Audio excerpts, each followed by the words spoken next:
LoveLore Library. Chapter 212. After that day, there were no more abnormalities in the palace. Shinyu thought about it and told Shang Junlin about it. The location on the note was outside the palace. It was not a secret place. Shinyu and Shang Junlin had even been to this place before. It was unknown whether the person on the other side was conceited or well prepared to meet here. Where's the note? Shang Junlin frowned slightly after hearing it. I asked someone to throw it away. That person's purpose was unclear. He only gave a location. Who knows what he wanted to do? I simply pretended that I didn't see it. It was just a note without any beginning or end. Shinyu would be stupid if he really went to meet someone because of this. You is really. Shang Junlin stroked Shinyu's cheek. Just throw it away. It's not a big deal. What does that palace maid look like? I'll ask someone to check it out. Shinyu called Mu Shi. According to Mu Shi's description, eunuch Meng led people to search the entire palace and found a match. Your Majesty, Your Highness, I found someone, but, according to that person, she has never seen Mu Shi. When Mu Shi went to meet her in person, she acted as if she didn't know her at all. Eunuch Meng reported the results of his investigation. Why didn't Mu Shi find her when she went to look for her that day? Shinyu asked. Because that palace maid was in a coma for the whole day. She only woke up on the third day. The other palace maids with her also said that they didn't see her that day. Eunuch Meng's investigation was very detailed. He found out a lot of things that Mu Shi didn't find out. So, either this palace maid is lying, or this matter really has nothing to do with her. Someone took her identity and sent the note to Mu Shi. Shinyu pondered. The palace was heavily guarded. How did that person pass through the layers of guards? Was it someone who was already in the palace, or was it someone from outside? Shinyu suddenly remembered the person who suddenly appeared in his room at the horse farm that day. If this person really existed and was not someone he dreamed of, was there any connection between this and what happened in the palace this time? After Eunuch Meng finished his report and left, Shinyu was still thinking about this matter. Why don't we send someone to that place to take a look? Shang Junlin sat beside Shinyu and pulled her into his embrace. The location on the note is Enchanting Tower. It's too high profile. I don't know what he wants to do.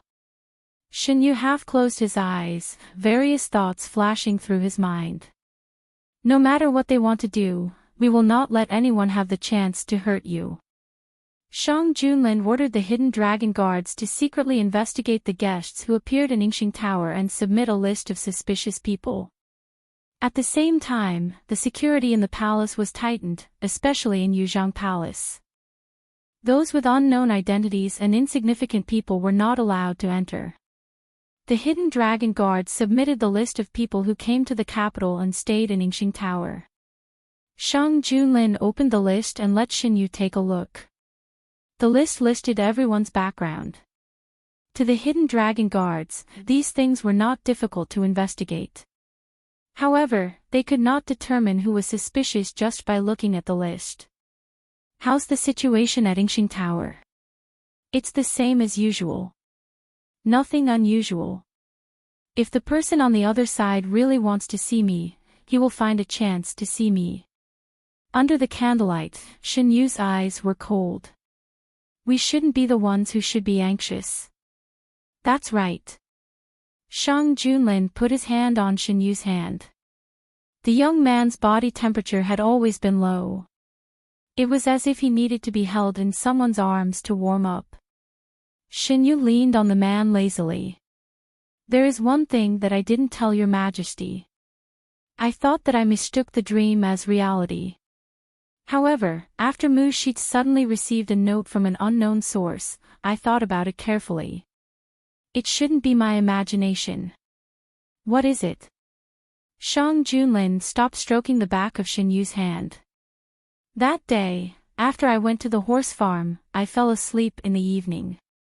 I felt that someone appeared in the house. I thought it was your majesty. After I asked Mu Shi, I found out that no one came in at that time. This was one of the reasons why Xinyu mistook the dream as reality. At that time, he was sleeping in the inner room. Mu Shi was guarding the outer room. There were also guards outside. It was impossible for anyone to sneak in quietly. Why didn't you tell me at that time? The hand that was originally loosely covering the back of Xinyu's hand suddenly clenched.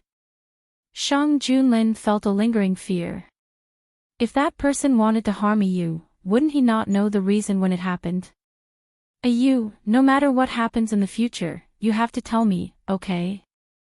The man's tone was low. Xinyu could feel the nervousness in Shang Junlin's heart under his seemingly calm tone. He rubbed the man's shoulder. I didn't feel any malice from that person. After I woke up, I didn't feel any discomfort in my body. Otherwise, I would definitely tell your majesty. Your majesty, don't worry. Didn't Imperial Physician Gu check my pulse later? I'm really fine. I'm still worried. Let Imperial Physician Gu take a closer look. It's already so late. Don't bother Imperial Physician Gu. The distance from the outside of the palace to Yuzhang Palace was not short. I'll send someone to pick him up, Meng Chang. Eunuch Meng pushed the door open and walked in. Your Majesty, what are your orders? Arrange for a few people to bring Imperial Physician Gu to the palace. If it was something else, Xinyu would persuade Shang Junlin and he would most likely listen. However, when it came to Xinyu's health, Shang Junlin was very insistent. Xinyu's persuasion was fruitless, so he could only give up. It was also good to let Imperial Physician Gu take a look at Shang Junlin. When Imperial Physician Gu arrived, he was stopped by Shang Junlin before he could greet him. Let Guijun take a look at him directly. Xinyu stretched out his hand. His arm was very thin. After more than a year of recuperation, his body was very well nourished. His originally pale skin had become lustrous, just like the best mutton fat white jade. After Imperial Physician Gu finished taking Guijun's pulse, he was slightly relieved. He was called to the palace in the middle of the night. He thought that there was a big problem with Guijun's health.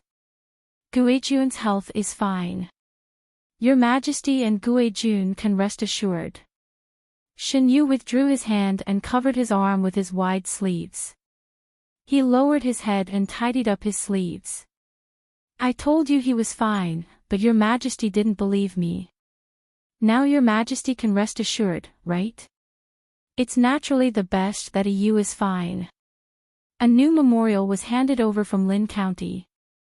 It first said that the heavy rain in Lin County had stopped. Before the courtiers could breathe a sigh of relief, the next news stunned them. There was an epidemic in Lin County. This was more difficult to deal with than a flood. An epidemic was often accompanied by a large number of deaths. It was a heavy blow to every place where an epidemic occurred. Your Majesty, please send more people. We must not let the epidemic spread. The imperial court was busy again. Orders were issued one after another and were carried out in an orderly manner. Young master, I just received news from the palace servants in the front hall that there was an epidemic in Lin County. Xinyu's hand paused. The words he had written were scrapped. He put down the pen and folded the paper. How is the situation? The specific situation is not clear. Not long after, Eunuch Meng asked for an audience. Xinyu asked Mu Shi to bring Eunuch Meng in. Eunuch Meng respectfully bowed to Xinyu and said, His Majesty asked me to come over and tell you that there will be a meeting in the main hall today. He asked you not to wait and to eat first. Eunuch Meng said a lot of things, all of which were instructions to Xinyu. Xinyu could almost imagine Shang Junlin's expression when he was giving these instructions. Is the situation very serious? Shin Yu asked. Eunuch Meng reacted for a moment before he realized what Shin Yu was talking about. He was not surprised that Shin Yu knew about this. Shang Junlin never hid anything from him about the imperial court.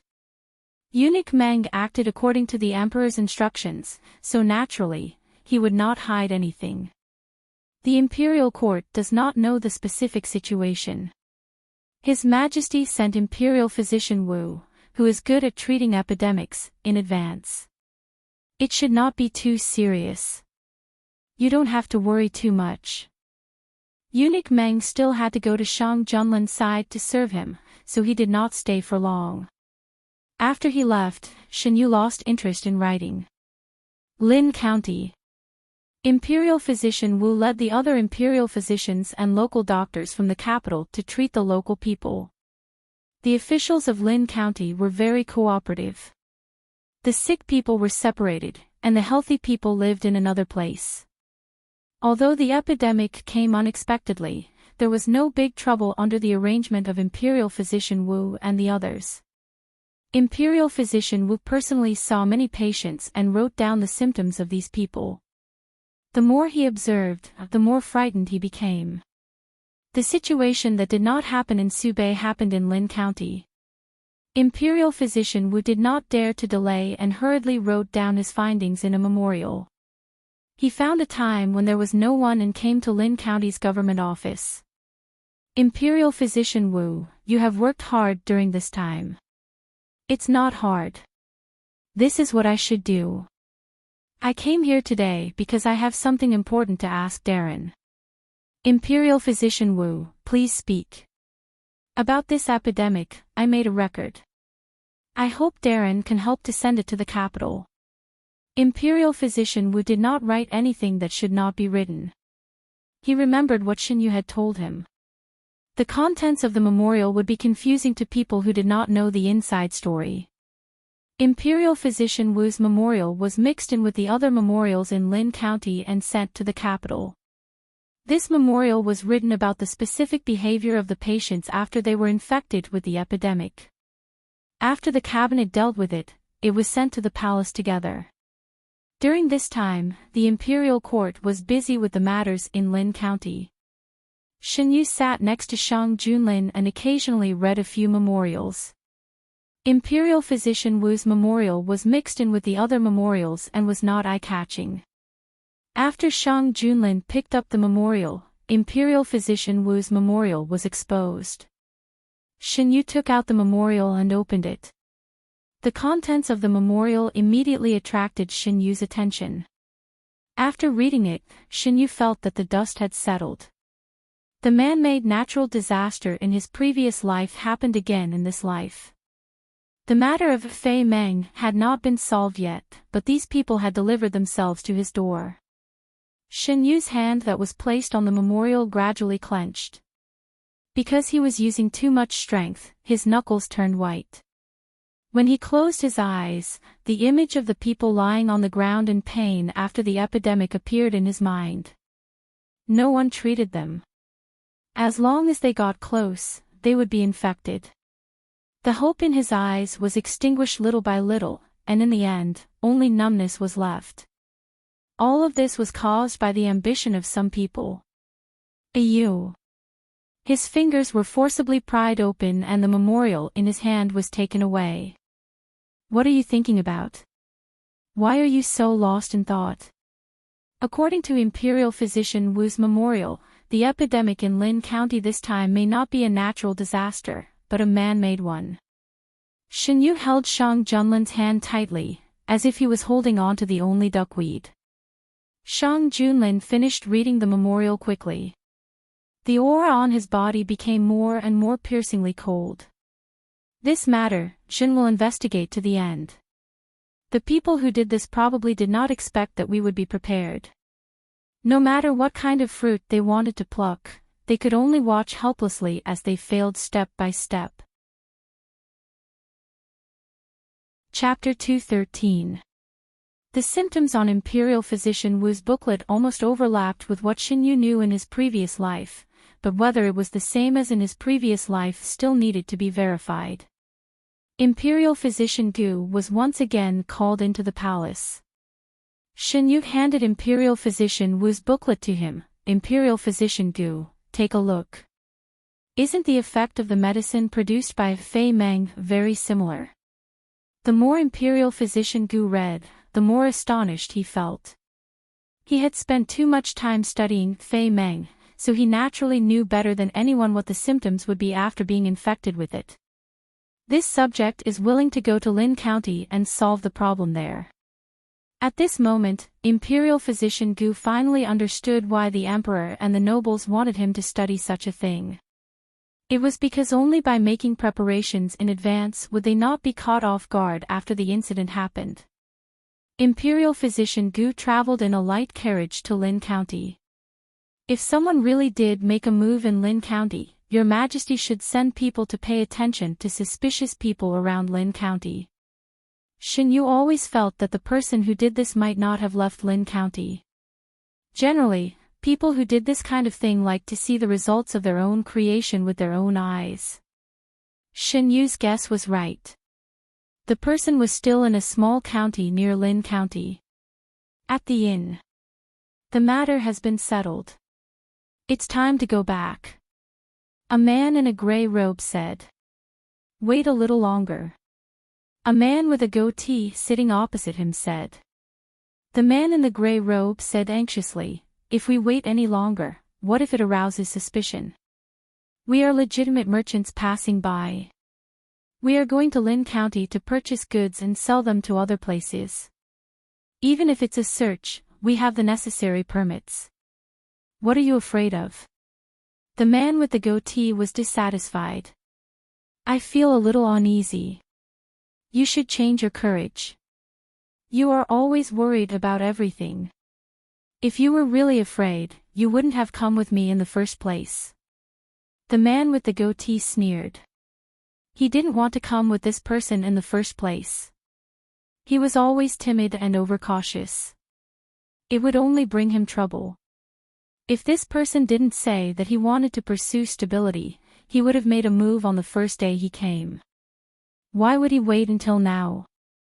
People came and went outside the inn in a hurry. Everyone had a dignified expression. He knew why. It was because Lin County, which was not far away, was suffering from the epidemic. The two places were too close, and they were worried that the epidemic in Lin County would spread here. What do you think if I turn this place into a living hell? Don't do too much. If they find out, the punishment is small, but if you ruin the plan, I don't want to be implicated by you and lose my life for nothing. The gray-robed man's tone was threatening. Got it. Let's go and take a look at the situation in Lin County. What can Lin County do? If we want to do something, we should do it bigger. The situation in Lin Xian was effectively suppressed. It was indeed very serious because people kept getting sick. However, it was not that serious. Although there were many people who got sick, with the efforts of Imperial Dr. Wu and the others, although these people could not recover, they would not be in any danger in a short time. Unlike the painful and oppressive atmosphere that outsiders had imagined, everyone in Lin County was in good spirits. Lin County had been sealed off. People outside could not enter, and people inside could not come out. If the gray-robed man and the man with the goatee wanted to get news of Lin County, they could only go through the mouths of others. The people outside did not know the truth. They spread the word as horrible as possible. Everyone said so, so the two of them did not doubt the authenticity of the news. Paper could not wrap fire. Things that were not mentioned in the civilian newspaper still spread to the capital through word of mouth. Is the epidemic in Lin County true or false? It's fake. It's not even mentioned in the civilian newspaper. It's not fake. The epidemic really happened in Lin County. Now, Lin County is not allowed to enter or leave. Where did you hear the news? Why haven't I heard about it? I heard it from my relatives and traveling merchants. They travel extensively and are much more well-informed than us. If it's true, why is there nothing in the civilian newspaper? It can't be that the imperial court has not heard the news that we all heard, right? Is the situation this time the same as last year's in Subei? It can't be. After last year's incident, no one would dare to commit crimes again, right? For a moment, the discussion about this matter surpassed any other matter. The imperial court still did not give a clear answer. Mu Shi reported this matter to Xinyu. Now, Inghua had spread a layer of information network in Dahuan. News from all over the country could be passed to Xinyu's ears through this network. Why don't you tell the people about this? Mu Shi was puzzled. Xinyu did not answer. Instead, he said, habit is a terrible thing. In the past, when there were no civilian newspapers, the people received news from all over the country. After there were civilian newspapers, they became the people's source of news about all kinds of things in Dahuan. Now, as long as there is no news from the civilian newspaper, the people will be skeptical about the incident in Lin County. Mu Shi thought about it and found that it was true. His Majesty naturally has his reasons for not doing it. If the person behind the scenes knew the truth, how could this play continue? The news about Lin County became more and more intense. Seeing that the imperial court did not explain, the rumors became more and more outrageous. Xinyu could get new developments from all over the country through Inghua every day. It had to be said that the person who chose to start with Lin County made a very good move. Lin County was far away from the capital. It took a lot of time to send news back and forth. During this time, it was very easy to do something. Brother is going to Lin County. Imperial physician Gu was packing his luggage when Gu Huai, who had just returned home from court, walked in. Xiao Huai, where did you hear this news? Imperial physician Gu turned around. No one knew that he was going to Lin County except for the two people in the palace. Logically speaking, Gu Huai should not have known. If I didn't ask, would I not know where you went after you left? Gu Huai's eyelashes drooped. There was an indescribable feeling in his voice. He knew that Imperial physician Gu had been studying Fei Meng. He had guessed this matter. He had been investigating Fei Meng and had some understanding of the situation in Lin County. How could it be? Imperial physician Gu put down what he was doing and walked towards Gu Huai. Even if you didn't ask, I would tell you. You are my younger brother. I will not hide it from anyone but you. Brother, can you not go? It is very dangerous there. Gu Huai lowered his voice. He suddenly felt like a young boy who was acting spoiled to him. Did His Majesty ask brother to go? I can go to the palace to find His Majesty and ask His Majesty to change someone else. There are so many imperial physicians in the imperial hospital. Why must brother go? Xiao Huai. Imperial physician Gu grabbed Gu Huai's arm. It was not His Majesty. Brother wanted to go himself. His Majesty did not agree at first. Imperial physician Gu pulled Gu Huai to sit down and explained in a gentle voice. In the beginning, Shang Junlin did not agree with Imperial physician Gu going to Lin County. The reason was simple. He needed to stay behind to look after Guizhuan's health. It was Imperial physician Gu who fought for this opportunity. He had studied Fei Meng for so long. In terms of understanding, no one in the imperial hospital could surpass him. If he went himself, he would have a better chance. He also knew that Gu Huai did not allow him to go because he was worried about him. He raised a hand to pat the head of the youth who was already taller than him and comforted him. Brother will be fine. I want to go with brother. Gu Huai suddenly spoke. No. Imperial physician Gu refused without thinking. The situation in Lin County is strange. I will ask His Majesty for permission to investigate. I will not interfere with brother's decision. Brother, don't stop me, okay? Gu Huai was a man of his words. When he went to court the next day, he took the initiative to volunteer. Shang Junlin was already considering suitable candidates. Gu Huai was the one he was most satisfied with. However, since Imperial Physician Gu wanted to go, he did not want to put the two brothers in danger. Therefore, he did not say anything. Have you thought it through? Shang Junlin gave him a chance to change his mind. Yes. This subject is willing to work for De Huan and help His Majesty. Gu Huai's attitude was firm. Since you have such a heart, I will fulfill your wish. Thank you, Your Majesty. After court, Shang Junlin returned to Yuzhang Palace and told Xinyu about what happened in court. It's just right. If Gu Huai goes, Imperial Physician Gu can go with his people. He cares so much about this brother that he did not hesitate to go with him. He should be able to protect him. Did Imperial Physician Gu tell General Gu about this?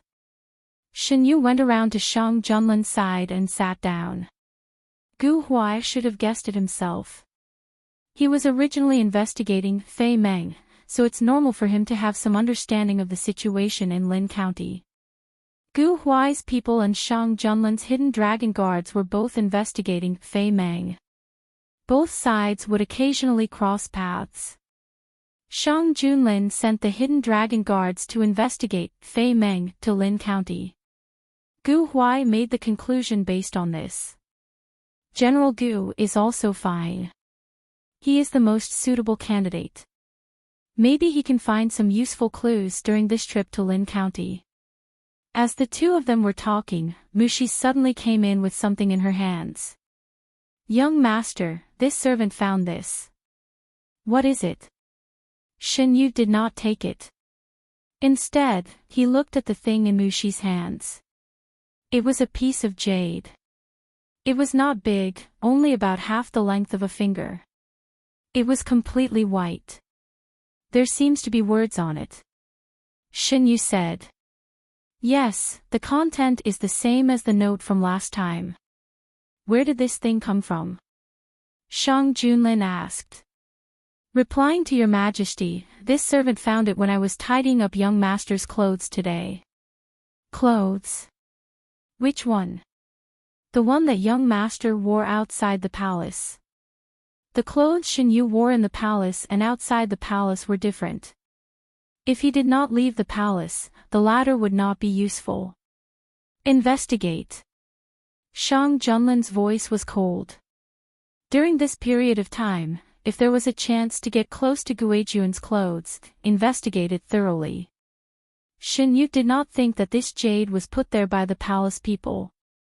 Maybe it was left outside the palace that day. He just did not know why it was only discovered today. After he told Shang Junlin his guess, the man's face became colder. After knowing that Xinyu's room might have been entered, he sent people to investigate inside and out. However, they did not find any clues. Now, they found something left by that person in Xinyu's clothes. Shang Junlin's displeasure rose to the extreme. Yingxing Tower. I also gave him the jade. I was worried that he did not see it, so I asked someone to pass him a note. It was written with the characters, De Huan. It has been so many days. Why hasn't he come to see me? How about I go to the palace to see him in person? Forget it. It is so difficult to enter the palace. It is better to think of a way to get him out. Let's go to Count North's residence. As his brother, I came from afar. I should see his family. Count North's residence welcomed an uninvited guest. Looking at the man in white who only showed the lower half of his face, Count North seemed to see something terrible. He opened his eyes wide and was almost speechless. Who are you? Chapter 2:14. Sergeant Bei did not expect to see a stranger as soon as he arrived at the study. The man stood in front of the desk with his back to him and seemed to be looking at something on it. Hearing the footsteps, the man turned back. For a moment, Surgeonbay's mind went blank. The memory hidden in the depths of his heart was evoked. Suddenly, he seemed to see the woman standing under the peach tree and smiling at him again. The man was obviously a man, but his face was too similar to the one in his memory. Even the curve of his lips was exactly the same. He blurted out, "Who are you? How did you get in?" Surgeonbay barely suppressed all kinds of emotions in his heart and asked. The study was an important place and was more strictly guarded than other places. The man's face was covered with white silk, but he could walk freely in the mansion without being discovered by anyone. It was enough to show that he was powerful and Surgeonbay would not take him lightly. "Of course I walked in." The man in white chuckled. "Who are you?" Surgeonbay frowned and asked. "Seeing my face, you can still ask this question. I think you don't have any feelings for your wife who died young. Don't slander me," Surgeonbay said fiercely. The man in white put away the smile on his face and said coldly, "If you have feelings for her, why did you let her child enter the harem?" Surgeonbay stammered and could not speak.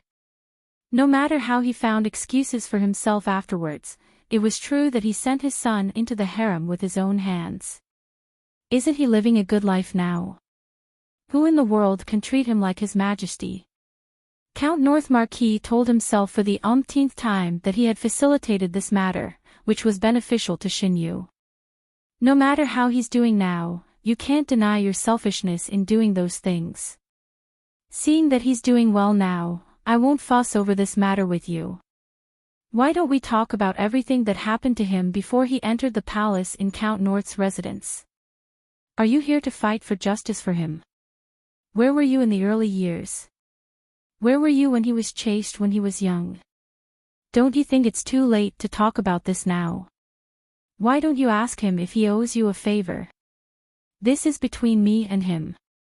You don't have to worry about it. Since I'm here now, I won't let anyone have the chance to hurt him again. As for those who hurt him before, I'll remember it. Wait. Slow. Forget it.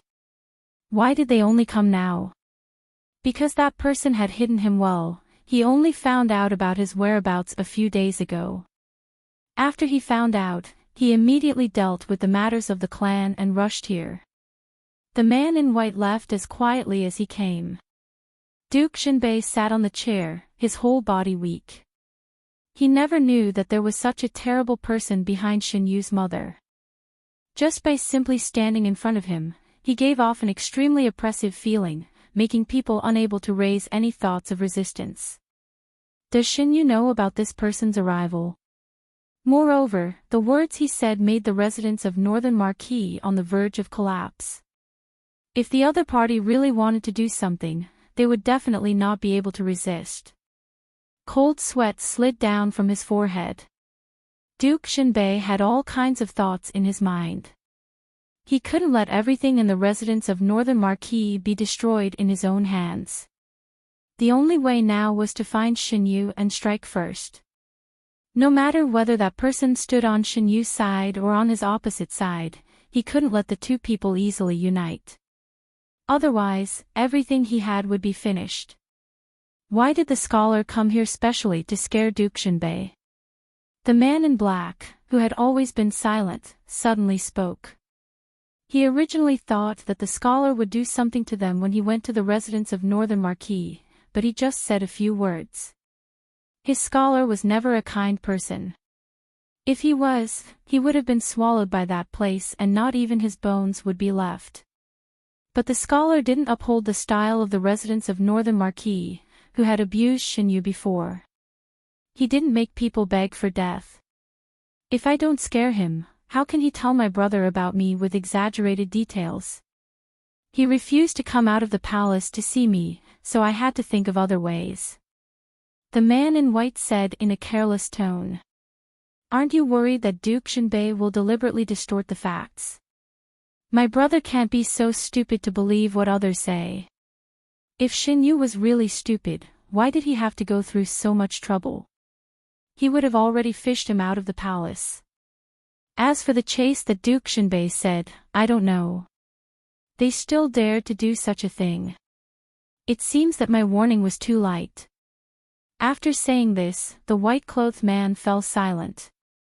The black-clothed man silently stood behind him, like a shadow that would never leave. After the man in white left, Duke Xinbei tossed and turned. He felt that he shouldn't just wait for death. If he hadn't been punished, he could have handed in a memorial and entered the palace. Now the emperor said that he didn't want him to enter the palace and make the nobles unhappy, so he took away his right to enter the palace. Duke Xinbei didn't expect that one day, it would be so difficult to see his own son. He wrote a memorial and asked a familiar official to find a way to send it to the emperor. Because the memorial was about the nobles, the cabinet ministers didn't dare to act rashly and send it to the palace. After Shang Junlin saw it, he told Xinyu. Duke Xinbei said that he has something to tell you about your mother. Does you want to see him? Xinyu thought about it. Since he was punished last time, Duke Xinbei hadn't bothered him for a long time. Since he said that he wanted to talk to him about his mother in the memorial, he should more or less tell him a little. I'll see him. Xinyu didn't care about the real purpose of Duke Xinbei.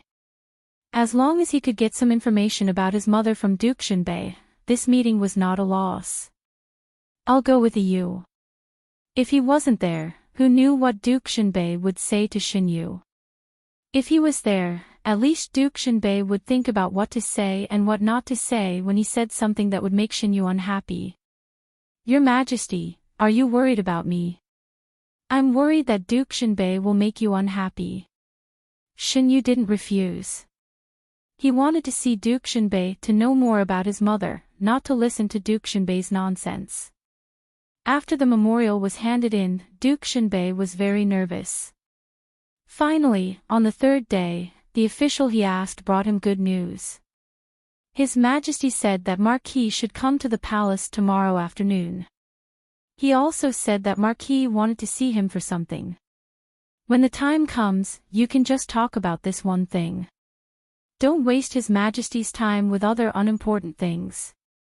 After hearing this, Duke Xinbei felt bitter in his heart. The emperor was warning him not to make the nobles unhappy. When did he have to worry about this and that when talking to his own son? I understand. Xinyu's people paid attention to every move of Duke Xinbei's mansion. Naturally, they also saw this scene. After the news was sent to Yuzhang Palace, Xinyu's expression was cold. Is there anything unusual in Duke Xinbei's mansion these days? In the past, Xinyu went to Duke Xinbei's mansion to ask about something that Duke Xinbei refused to say. Why did he suddenly want to say it this time? No matter how he looked at it, this matter was not normal. We didn't find anything unusual. If you want to say, before handing in the memorial, Duke Xinbei locked himself in the study for the whole afternoon. When he came out, he looked very bad. Mu Shi recalled the news that was handed in. Was there anyone else in the study at that time except him?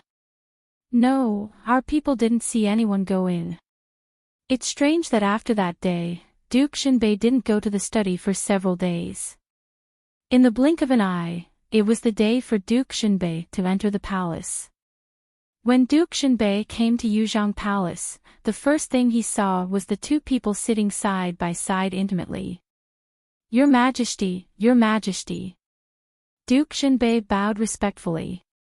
After getting permission, he stood up. When he saw Xinyu again, his mood was very complicated. This son of his had not been paid attention to since childhood and had quietly grown up in a place that he could not see. When he realized the mistakes he had made over the years and wanted to make up for them, he found that everything was too late. Duke Xinbei, you can just tell me about my mother. Xinyu looked at Duke Xinbei and said lightly. Duke Xinbei came for this matter. He immediately said, when your mother insisted on marrying me, she told me that her family didn't agree with this marriage. I haven't seen her family until we got married. What is the origin of my mother? I don't know. She didn't tell me. She only said that she was in a deadlock with her family. If her whereabouts were discovered, she might be taken back. She was very reluctant to talk about her family, so I didn't want to force her.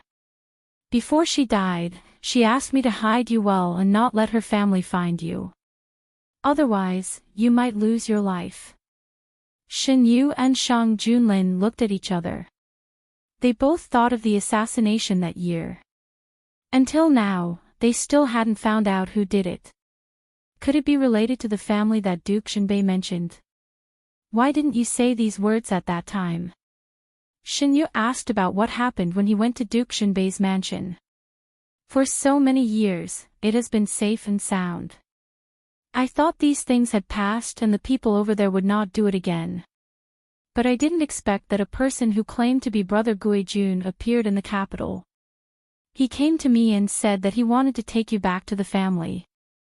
With the foreshadowing, when he heard this, he would most likely think that this brother who suddenly appeared had bad intentions. Why would he take him back? To kill him. Until Duke Shinbei left, Shang Junlin's aura was very low. He held Shin Yu in his arms and said in a low voice, I won't let anyone take you away. And I will never allow anyone to hurt you. Even if that person is your blood-related relative. We can't believe all of Duke Shinbei's words. Shin Yu patted Shang Junlin's back to comfort him. What he said must be beneficial to him. No matter what, we have to find him first. After we find him, we will naturally know what his purpose is. Shang Junlin held the young man in his arms tightly and calmed down the rolling killing intent in his heart. Since this person appeared in the capital, we will find him.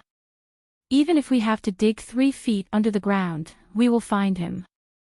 Perhaps we don't need to find him. He has already appeared by himself. Shin Yu thought of you who inexplicably appeared in his clothes and the note that Mu Shi received. He may be in Yingxing Tower. This time, even if Shin Yu didn't want to, he had to go to Yingxing Tower. Your Majesty, as if he knew what Shin Yu was thinking, Shang Junlin interrupted him. If a Yu wants to see him, he can only see him at the place we choose. I will listen to your Majesty's arrangement. Now that there was someone he cared about, Shin Yu didn't want to be in danger because of him and the person he cared about. Chapter 2:15. I will arrange everything. If he really wants to find a Yu, he will come looking for you as long as he has the chance. Shang Junlin stroked Shin Yu's hair on his forehead. If he really is the person who gave me the jade pendant, I don't think he has any bad intentions. Otherwise, he wouldn't have left me a jade pendant, Shin Yu said in a low voice. After the jade pendant was found, Shang Junlin thoroughly investigated Yuzhang Palace. In the end, he found that the jade pendant was mixed in with clothes and was brought in from outside the palace. I know, but it's never wrong to be careful. Shin Yu nodded. This matter was handed over to Shang Junlin to handle. Shin Yu only needed to wait for the results. During this time, he didn't idle around. He asked the people of Yinghua to investigate the guests of Yingxing Tower. Young master, this is what we found during this period of time. Mu Shi presented a booklet. Shin Yu took it but didn't open it immediately. Instead, he said, Mu Shi, do you think the person who appeared this time is beneficial to me or harmful to me? This servant is not sure. But based on this person's behavior, it doesn't seem like he will harm young master. Shin Yu also felt the same. But he also knew that some things couldn't be concluded too early. A Yu is still thinking about this matter. Shang Junlin asked when he came back from the morning court and saw Shin Yu sitting on the swing with a thoughtful expression. Shang Junlin ordered people to build this swing. Later, it became Shin Yu's favorite place to stay. Shin Yu liked to stay here, so Shang Junlin would definitely accompany him. Over time, Shang Junlin set up a place next to the swing to make it convenient for Shang Junlin to review memorials. When the government affairs were busy, Shen Yu would sit on the swing and read a novel. Occasionally, he would look at the memorials. Shang Junlin would sit beside him and read the memorials that were presented to him. After delegating some matters to the cabinet, the number of memorials that needed to be personally reviewed by Shang Junlin had greatly decreased. At this time, Shang Junlin and Shen Yu would sit together on the swing. One of them would read memorials while the other would read novels. They did not interfere with each other and got along harmoniously. Shang Junlin walked over and sat beside Shen Yu. He reached out and scooped the young man into his arms. "Is there any progress with His Majesty? I have already released the news that I will bring you back to the residence of Jinbei in 2 days. At that time, my people will surround the residence of Jinbei. If he really wants to see you and has no bad intentions towards you, he will definitely find a way to come to the residence of Jinbei. This is his only chance. If they wanted to harm Shen Yu, they would have to think it through before making a move under the encirclement of so many soldiers. Why did His Majesty choose the residence of Jinbei?" Shen Yu leaned on the man's shoulder and slightly tilted her head. Her soft hair rubbed against the man's face, which was a little itchy. "The news was sent by Jinbei Ho. It's just right to choose the residence of Jinbei." Shang Junlin raised his hand and brushed away a strand of hair beside Shen Yu's face. "I don't know how Jinbei Ho feels now." Jinbei Ho's mood was very complicated. Shen Yu had been in the palace for more than a year. Although she had returned to the residence of Jinbei several times, those times were different from this time. This time, the emperor announced it personally. On the one hand, it showed that he valued Shen Yu. On the other hand, it gave people a faint feeling that Jinbei Ho was going to rise again. After the ministers heard the news, their mood was also very complicated. "At that time, when Jinbei Ho lost power, I said that this was only temporary. No matter what, he is your father. His Majesty loves the house and its crow. He will not be ruthless to the residents of Jinbei Ho." Who would have thought that after so many days of indifference to Jinbei Ho, His Majesty suddenly said that he would take your father back to visit his relatives? Those who haven't fallen out with Duke Jinbei are probably secretly happy. His Majesty really wants to put Jinbei Ho in an important position this time. For a time, the residence of Jinbei Ho, which no one cared about before, welcomed all kinds of guests. After sending away another group of guests, Jinbei Ho rubbed his eyebrows tiredly. "Isn't this a good sign? Why are you still frowning?" His confidant came out from the inner room and was puzzled when he saw Jinbei Ho's appearance. Jinbei Ho couldn't tell. He just felt that things would not be as optimistic as they appeared on the surface. "You don't have to think too much. As long as His Majesty favors your father, the residents of Jinbei Ho can enjoy a day of glory. His Majesty can't spoil your father while attacking the residents of Jinbei Ho. What you said is reasonable. Since His Majesty wants to accompany your father back, the residents of Jinbei Ho should prepare well. There can't be any impoliteness." Because of the visit, everyone in the residence of Jinbei Ho was busy. Such a big movement couldn't be hidden. What's more, Jinbei Ho didn't intend to hide it. Shen Qingran got the news from the servants of the residence of Jinbei Ho. Since Shen Yu entered the palace, his treatment in the residence of Jinbei Ho was getting worse day by day. Now it was even to the point where no one cared about him. He couldn't compare to the treatment of the young master of Jinbei Ho's family. His utility was reduced, and the place where he lived was far worse than before. Shen Qingran sat under the eaves, and his heart was at a loss. When he tried every means to send Shen Yu into the palace, he didn't expect that the final result would be like this. The maids and manservants chattered about Shen Yu's return to the residence of Jinbei Ho to visit the residence of Jinbei Ho. Their faces were full of yearning, and they completely forgot that when Shin Yu was in the residence of Jinbei Ho, they didn't even bother to look at him because he wasn't liked by the residents of Jinbei Ho. In the middle of the night, Shin Qingran was awakened by a cold wind. He opened his eyes and found that the window was opened by someone.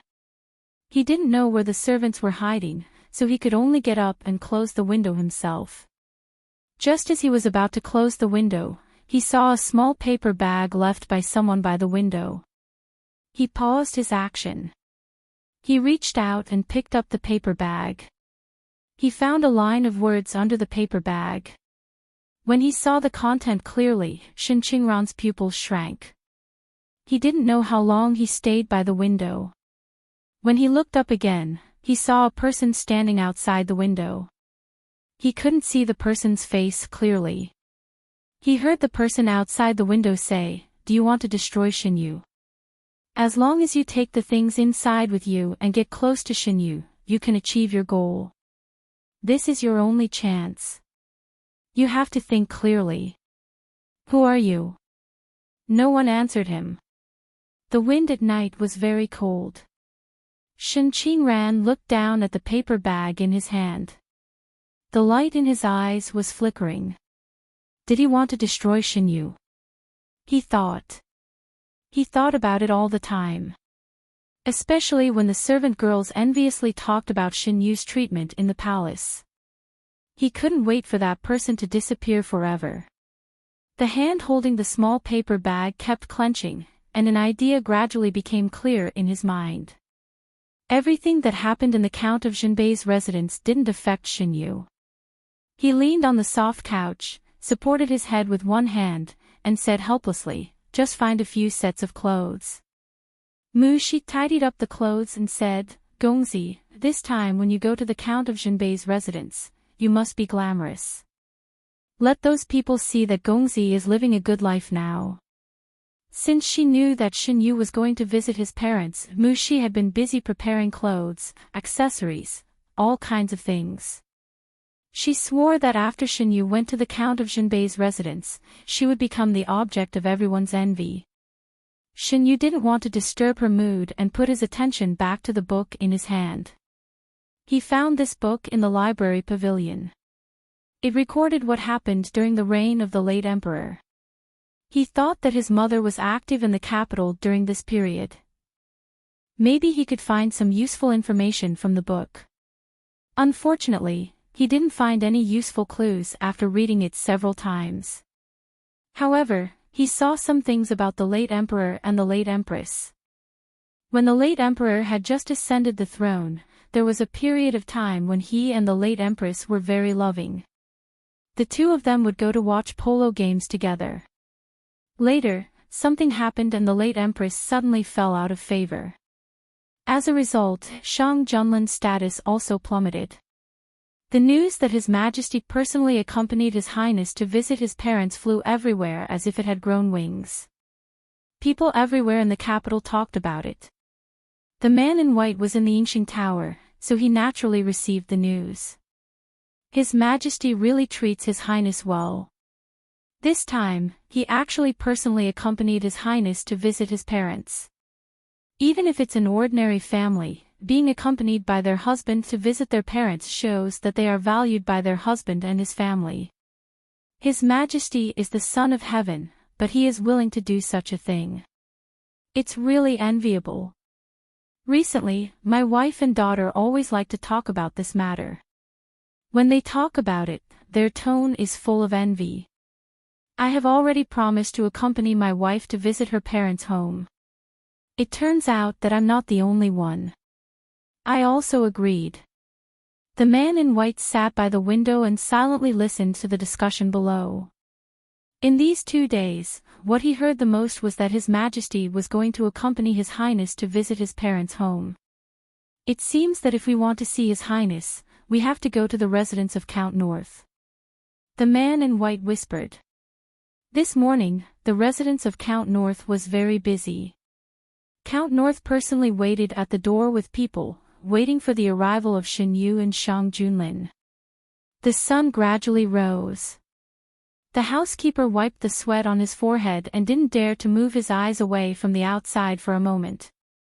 They're coming, quickly. Shin Yu and Shang Junlin were respectfully welcomed into the residence. When walking through the corridor, Shin Yu's footsteps paused. Shang Junlin held his hand and felt his strangeness. He asked, "What's wrong?" "I think I saw my younger brother." Although it was just a glance, Shin Yu could feel the other party's jealous gaze on him. Their voices were not loud. Count North was behind them, so he could faintly hear a little.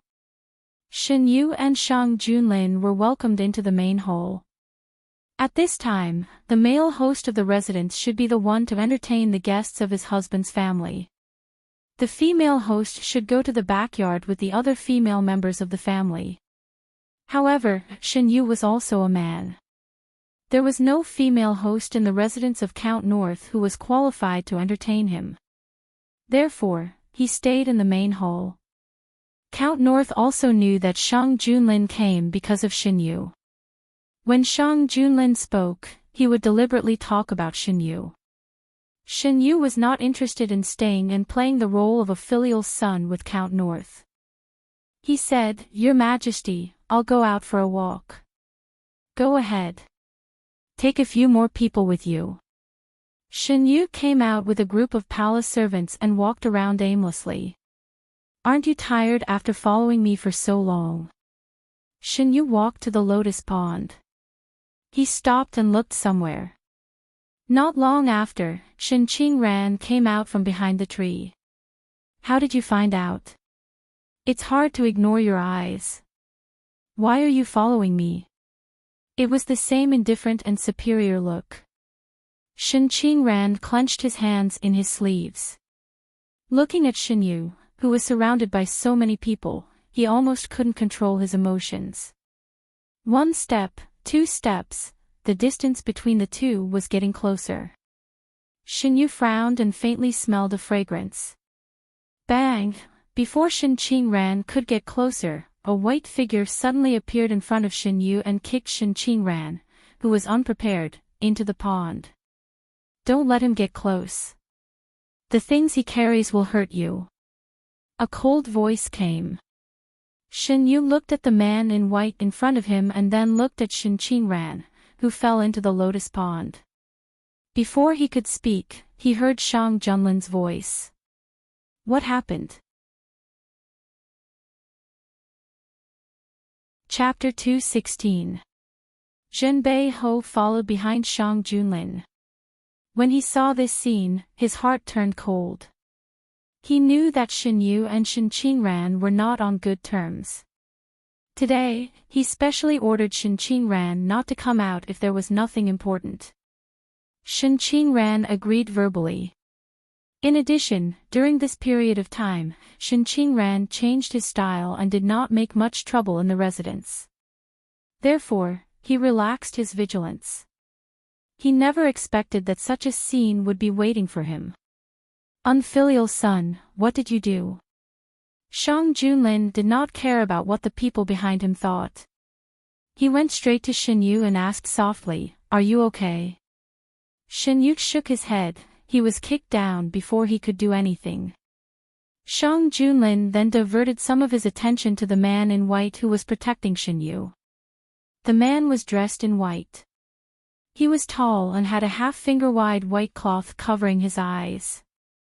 The lower half of his face was exposed and was very similar to Shin Yu's. "It's you." Before Shang Junlin could speak, Zhenbei Ho's shocked voice came. "Oh. Zhenbei Ho knows him." This. Zhenbei Ho was at a loss. What should he say? If he told the truth, wouldn't it mean that he had lied in front of the emperor? But if he did not tell the truth, this man would definitely not let him go since he had already appeared here. Why did Zhenbei Ho stop talking? The man in white asked. His voice was like ice, cold and with a trace of coldness. Shin Qingran was still soaking in the water. He knew that his plan would not succeed. It was so close. It was all because of this man who suddenly appeared. Who was he? The water was not cold after being exposed to the sun for a long time. However, he was not good at swimming and would still feel very uncomfortable after staying in the water for a long time. Why was Shinyu so lucky? He could succeed in everything he did. Everyone was protecting him. Even this young man in white who suddenly appeared stood on his side without saying anything. How could he not be better than Shinyu? Shin Qingran was not reconciled. The jealousy in his heart was like wild grass, spreading layer by layer. He didn't even notice how he was looking at Shinyu. Sensing his gaze, Shinyu looked back.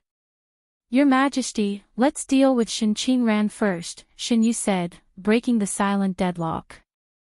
The bodyguards received the order and dragged Shin Qingran out of the water. Shin Qingran could not resist at all. He was forced to kneel on the ground. "Shin Qingran, what do you want to do to me?" Shinyu looked down at the person kneeling on the ground. Shin Qingran gritted his teeth and looked back. He was in such a sorry state. Shinyu was dressed luxuriously and was well protected in the middle of the crowd. As for him, his clothes were soaked and his wet hair was stuck together. He was in an indescribable sorry state. "I just want to talk to brother." Shin Qingran looked down, looking a little pitiful. "If you just want to talk to me, you don't have to bring anything that can harm me." Shin Yu's voice was cold. "Brother, why do you believe the words of an unknown person? I don't have anything on me. If you don't believe me, you can search me yourself. Don't go over. This person is full of lies. If you go over, he will get what he wants." The man in white said. Of course, Shinyu would not go over. It was not that he believed the man in white so easily, but it was not normal for Shin Qingran to come to him for no reason.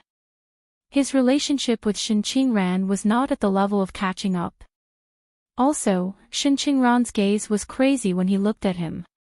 He wanted to get rid of him quickly. Under such circumstances, Shinyu would not go near him no matter what. There was no need to go near him. "Go and search him," Shang Junlin ordered coldly. Shang Junlin would not take Shinyu's matter lightly, no matter how small it was. He still remembered that when Shinyu had a relapse in Songqi Mountain, someone bumped into Shinyu. A short touch could induce Shinyu's relapse. It was very abnormal for Shin Qingran to go near Shinyu under such circumstances. The imperial bodyguard was very rough. After searching for a while, he found a small pouch in Shin Qingran's arms. "It's just a pouch for powder," Shin Qingran said in a low voice. The imperial bodyguard was about to present the pouch when he was stopped by the man in white. "Don't let this thing go near your Guijun." The imperial bodyguard who was holding the pouch looked at Shang Junlin questioningly. "You stand further away. Take Shin Qingran away and interrogate him." Shang Junlin made the decision almost without thinking. His last hope was dashed. Shin Qingran's face turned ferocious for a moment. He watched as Shinyu was protected in the arms of the handsome emperor like a pearl. Jealousy was like a poisonous snake with long fangs, madly gnawing at his heart. The imperial bodyguard was very strong and did not give him a chance to struggle at all. He was dragged away.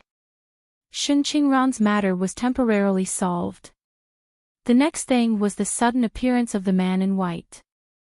Seeing Shin Qingran being taken away, Surgeon found his voice in panic. "Your Majesty, is there any misunderstanding in this matter?" He did not want to plead for Shin Qingran, but once this matter was confirmed, the crime of murdering the Guijun would fall on Surgeon Bei's residence. Judging from how much Shang Junlin cared about Shinyu, the emperor's anger was far from what they could bear. "Surgeon Bei wants to plead for Shin Qingran." Shinyu turned back from Shang Junlin's arms and looked at Surgeon Bei emotionlessly. "The interrogation results are not out yet, and the matter has not been concluded yet. Surgeon, why are you in such a hurry to plead for Shinqingran? His voice was cold, and it was not difficult to hear the sarcasm in it. I just... Surgeon could not say what he was just saying. If you want to cover up for him, you can accompany Shinqingran. Guards, I don't dare. Your Majesty, please forgive me. Surgeon directly knelt down. May I know your identity? Shang Junlin no longer cared about Surgeon and turned to look at the man in white in front of him. The imperial bodyguards surrounded him vigilantly. As long as he made a slight mistake, he would be besieged. The man did not seem to feel the austere atmosphere and turned to face them. I have been waiting for Shinyu's arrival at the Yingxing Tower. I couldn't wait for him, so I had to find him myself. You sent the jade and the note? Shinyu asked. Yes, the man in white admitted bluntly. I was afraid that you didn't see it, so I specially asked someone to send a message to your personal maid. That day in the suburbs of the capital, you clearly came. Why didn't you show up? The guards around you are too strict. If it wasn't for the fact that I had no other choice, why would I use such a complicated method to see you? Surgeon was taken away, and the three of them continued to talk in another place. Both sides tacitly skipped the means used to lure the other out. Shinyu and Shang Junlin sat together. The man in white sat opposite them. Behind him stood a man in black who was dressed differently from the people of Dahuan. He followed behind the man in white like a shadow. This is my... The man in white paused for a moment. In the words of Dahuan, he is my secret guard. You don't have to care about him. Why are you looking for me? Shinyu held the teacup and asked. Because you are my younger brother. I have been looking for you and your mother for a long time. I thought that it would be easy to meet you after I found you, but I didn't expect it to be the most difficult. Shang Junlin had been observing the man opposite him. Apart from other things, the man in white who suddenly appeared looked very similar to Shinyu. It was the kind of resemblance that could be seen at a glance. However, compared to Shinyu, his temperament was colder and his facial features were sharper. It was very believable that the two of them were related by blood.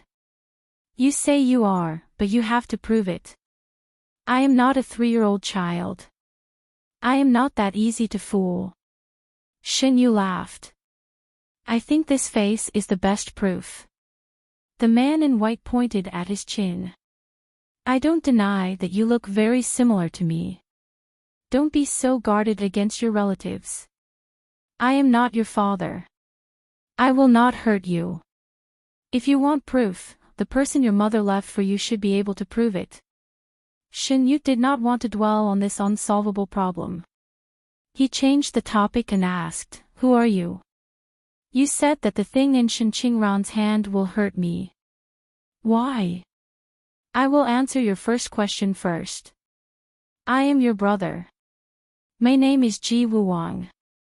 The thing in Shinqingran's hand is a secret medicine developed by the Ji family. It is useless for ordinary people.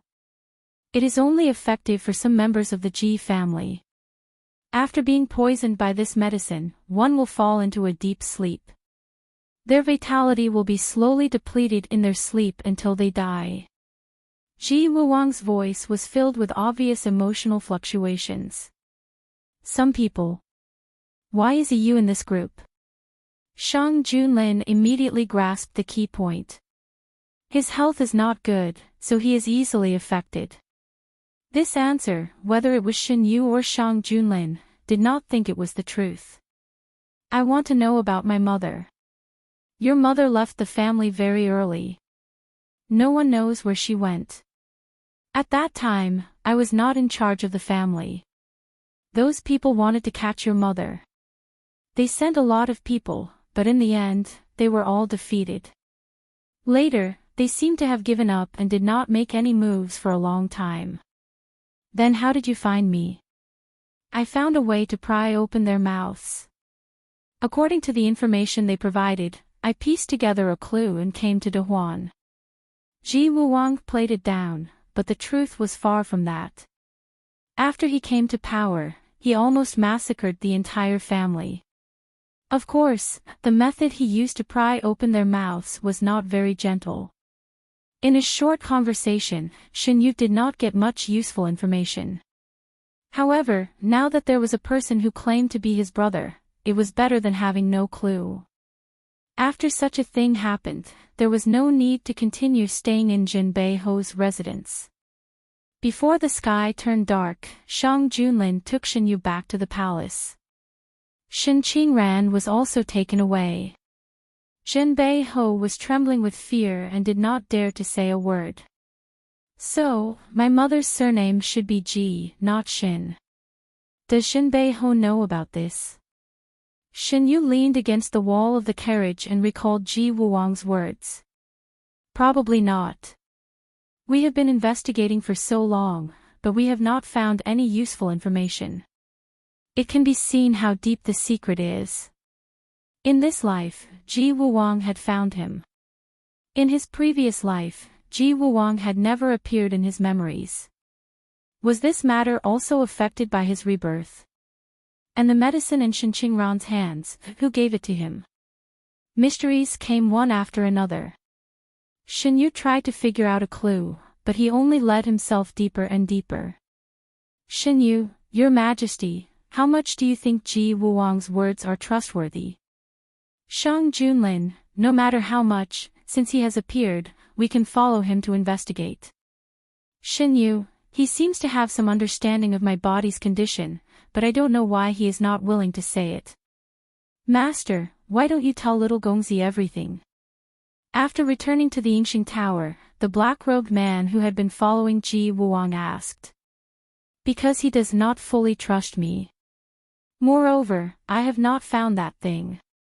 Even if I told him, it would only add to his troubles. Chapter 217. Shen Yu was sick. He had a high fever after returning from the residence of Northern Marquis. He seemed to have fallen into some kind of terrible nightmare. The young man was lying on the bed with his brows tightly knitted. Sweat slid down his forehead and his face was flushed.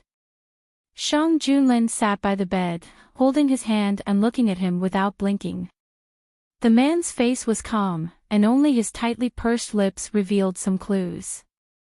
You? Shang Junlin gently stroked the young man's messy hair.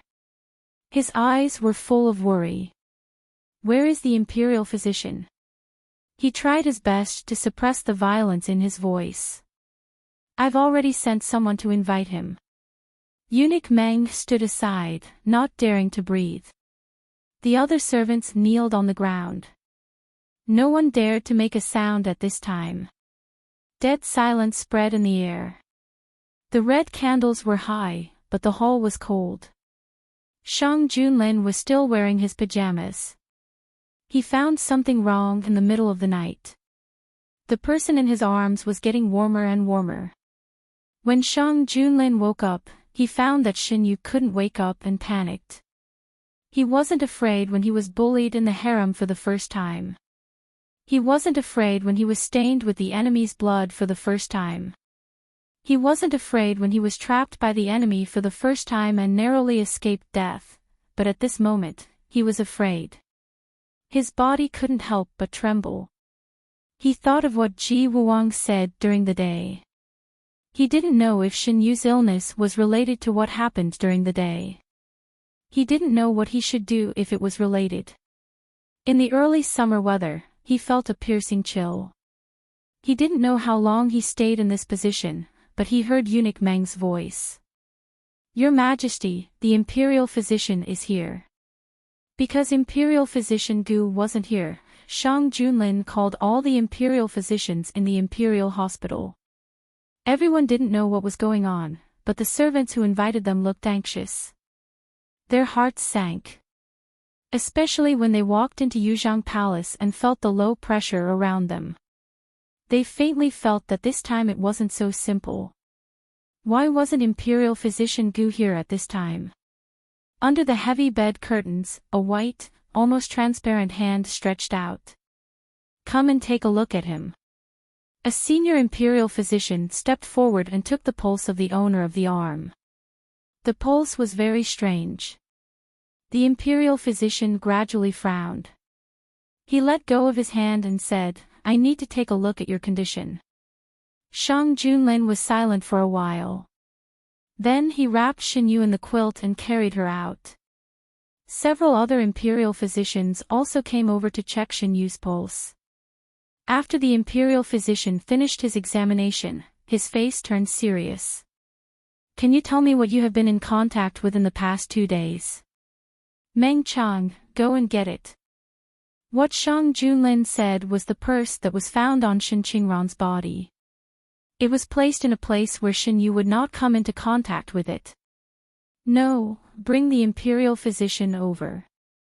Thinking of Ji Wuang's words, Shang Junlin changed his mind. The imperial physicians were taken out. Shang Junlin gently placed Xinyu back on the bed. After all this trouble, Xinyu still showed no signs of waking up. Shang Junlin's heart sank. Less than an hour later, the imperial physicians who had finished packing up were brought back. "Is your condition related to that thing?" Shang Junlin asked in a low voice. "Replying to your majesty, I can't determine if there is a definite connection between the two."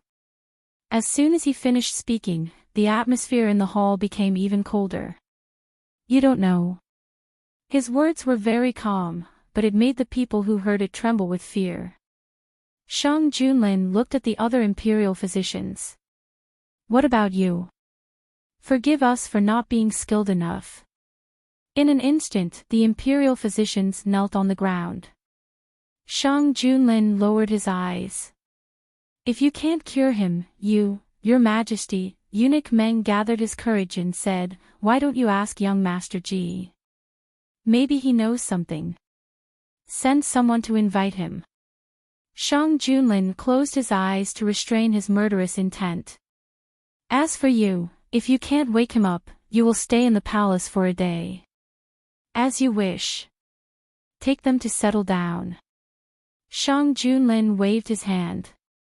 Eunuch Meng led the imperial physicians out of the bedchamber. Only then did they dare to breathe heavily.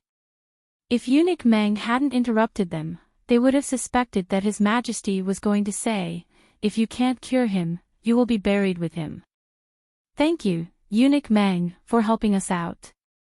The leading imperial physician cupped his hands to Eunuch Meng. "His Majesty is just too worried about your prince's health.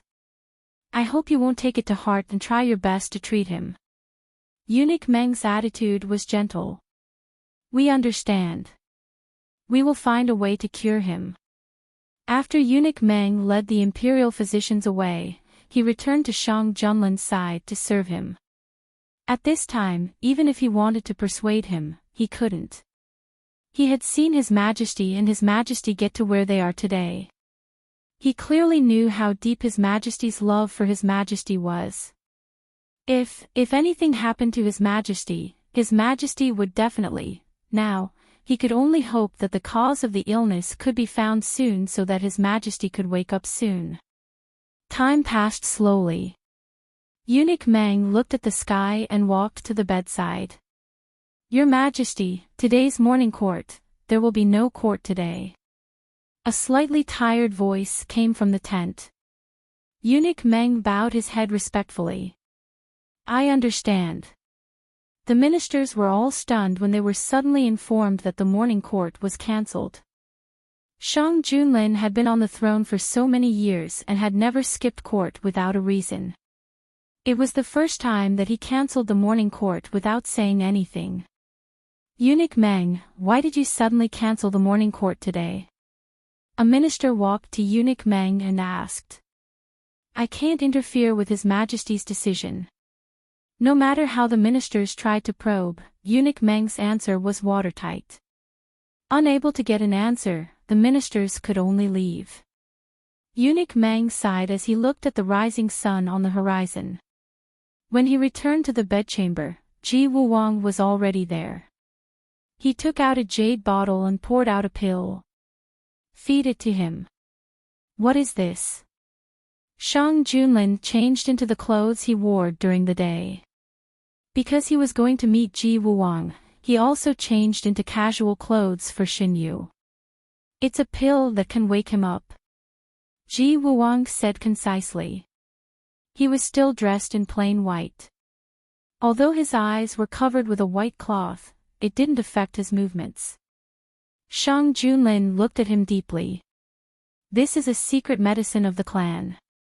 It can temporarily suppress the thing in Little Yu's body. I brought it out as a precaution, but I didn't expect it to come in handy. I hope you didn't lie to me. Otherwise, if anything happens to Yu, I won't let you and your clan off. Shang Junlin took the pill and fed it to Xinyu. Xinyu's illness came in a strange way. The imperial physicians were also helpless. Other than believing in this person who suddenly appeared and claimed to be Xinyu's older brother, Shang Junlin had no other choice. Is it because of what happened yesterday? Shang Junlin hugged the sleeping youth. If it wasn't for the fact that he couldn't wake him up, anyone would think that the youth was sleeping. Yes. Ji Wuwang confirmed his thoughts. I didn't expect that I was one step too late and they succeeded.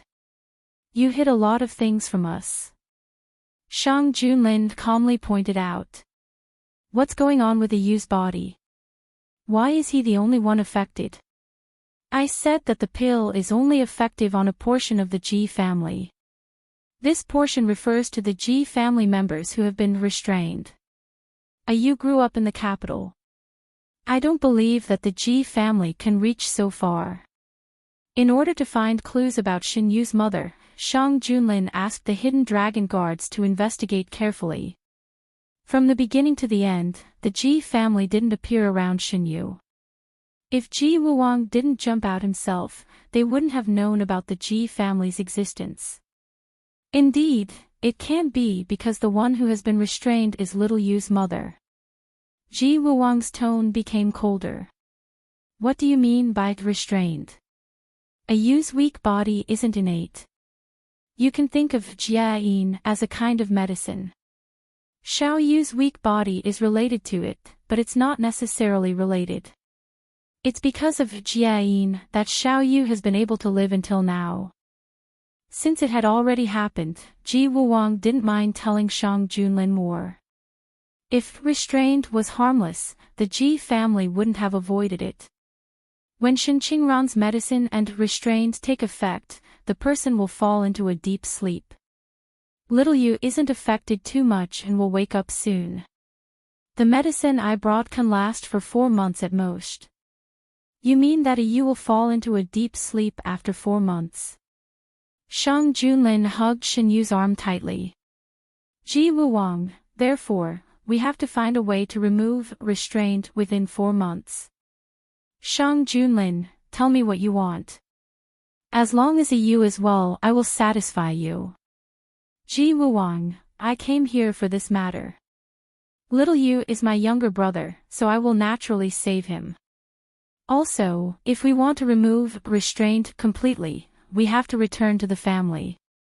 Shang Junlin, you want to take Yu away? Ji Wuwang, he is a member of the Ji family.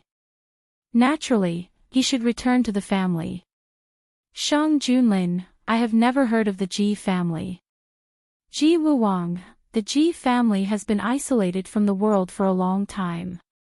If we look back a few hundred years, we might be able to find some traces of the Ji family outside. Shang Junlin, I won't let you take Yu away. Ji Wuwang, then you want to watch him fall into a deep sleep after 4 months. Shang Junlin, is Yu's mother's death also related to restrained? Ji Wuwang, perhaps, if a person is restrained by restrained and leaves the family, he will grow weaker after reaching adulthood. It's funny that the family treats it as a sacred object and doesn't know that they are being controlled. Shang Junlin looked down at the young man in his arms. When will Yu wake up? Within 4 hours. During this time, young Master Ji should stay in the palace. Since you are a Yu's elder brother, as a Yu's husband, you should take care of his family. Whether it was the soft method or the hard method, it was impossible for Shang Junlin to let him leave before Shin Yu woke up. After ordering eunuch Meng to take Ji Wuwang away, Shang Junlin called for the leader of the Hidden Dragon Guards and ordered him to investigate the Ji family. Shin Yu had a very long dream. In the dream, he was immersed in a cloud that he could not see clearly.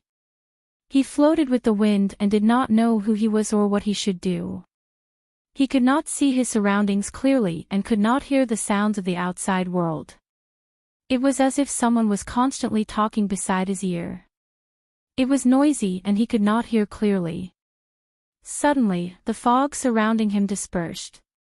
Shin Yu felt that he was in a warm embrace. His hand was held by someone and placed on the side of his mouth to kiss. 4 hours are almost up. Why hasn't Yu woken up yet? A slightly hoarse voice entered his ears.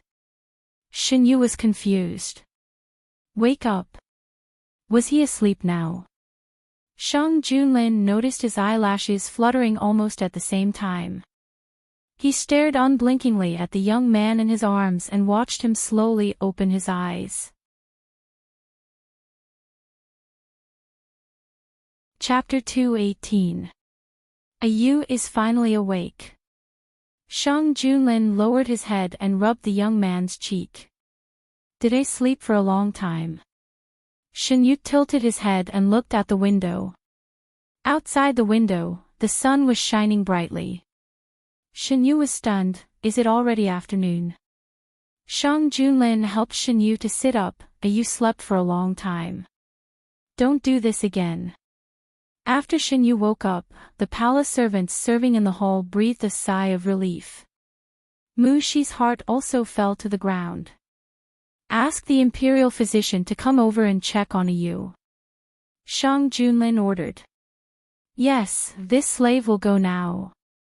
Eunuch Meng accepted the order and left. The atmosphere in the hall gradually returned to normal. Shin Yu looked at Shang Junlin. The man had dark circles under his eyes. He reached out and touched them. Your Majesty, did you not sleep well last night? You had a fever last night. I couldn't wake him up. Shang Junlin touched the young man's forehead. Fortunately, he woke up now. Do you feel uncomfortable anywhere? He didn't mention that he almost didn't sleep last night because of Shin Yu's matter. As Shin Yu woke up, his fever was also relieved.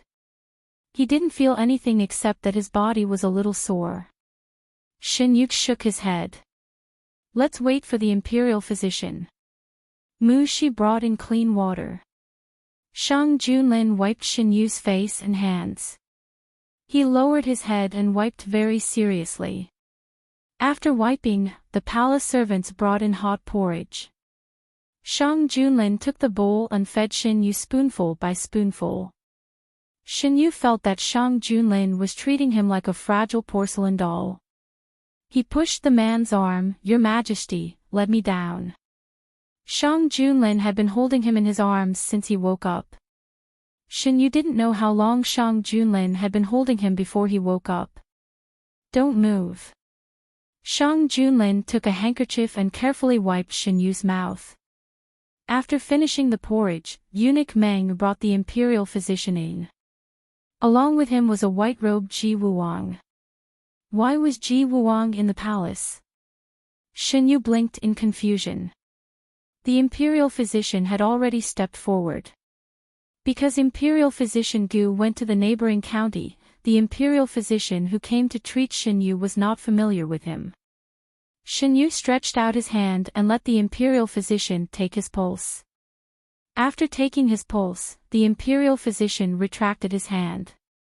Your Highness's body is fine. You're just a little weak. Shang Junlin looked at the other imperial physicians without saying a word. After the first imperial physician left, several other imperial physicians also came forward to take Shin Yu's pulse. The conclusion they got was the same as the first imperial physician. Shang Junlin sent them away and said, "You were unconscious last night because you were affected by the medicine in Shen Qingran's hands.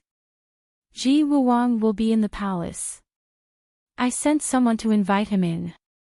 Shang Junlin said, indifferently. He pulled Shenyu back into his arms and patted his back. "Go to sleep." Shang Junlin's arms were very warm. His gentle movements also had a hypnotic effect. Shenyu faintly felt that something was wrong. Before he could think about it, his consciousness gradually slipped into sleep. It was already 2 hours later when he was completely awake. Shang Junlin was not there, so Mu Shi helped him dress. After he woke up, his mind gradually became clear.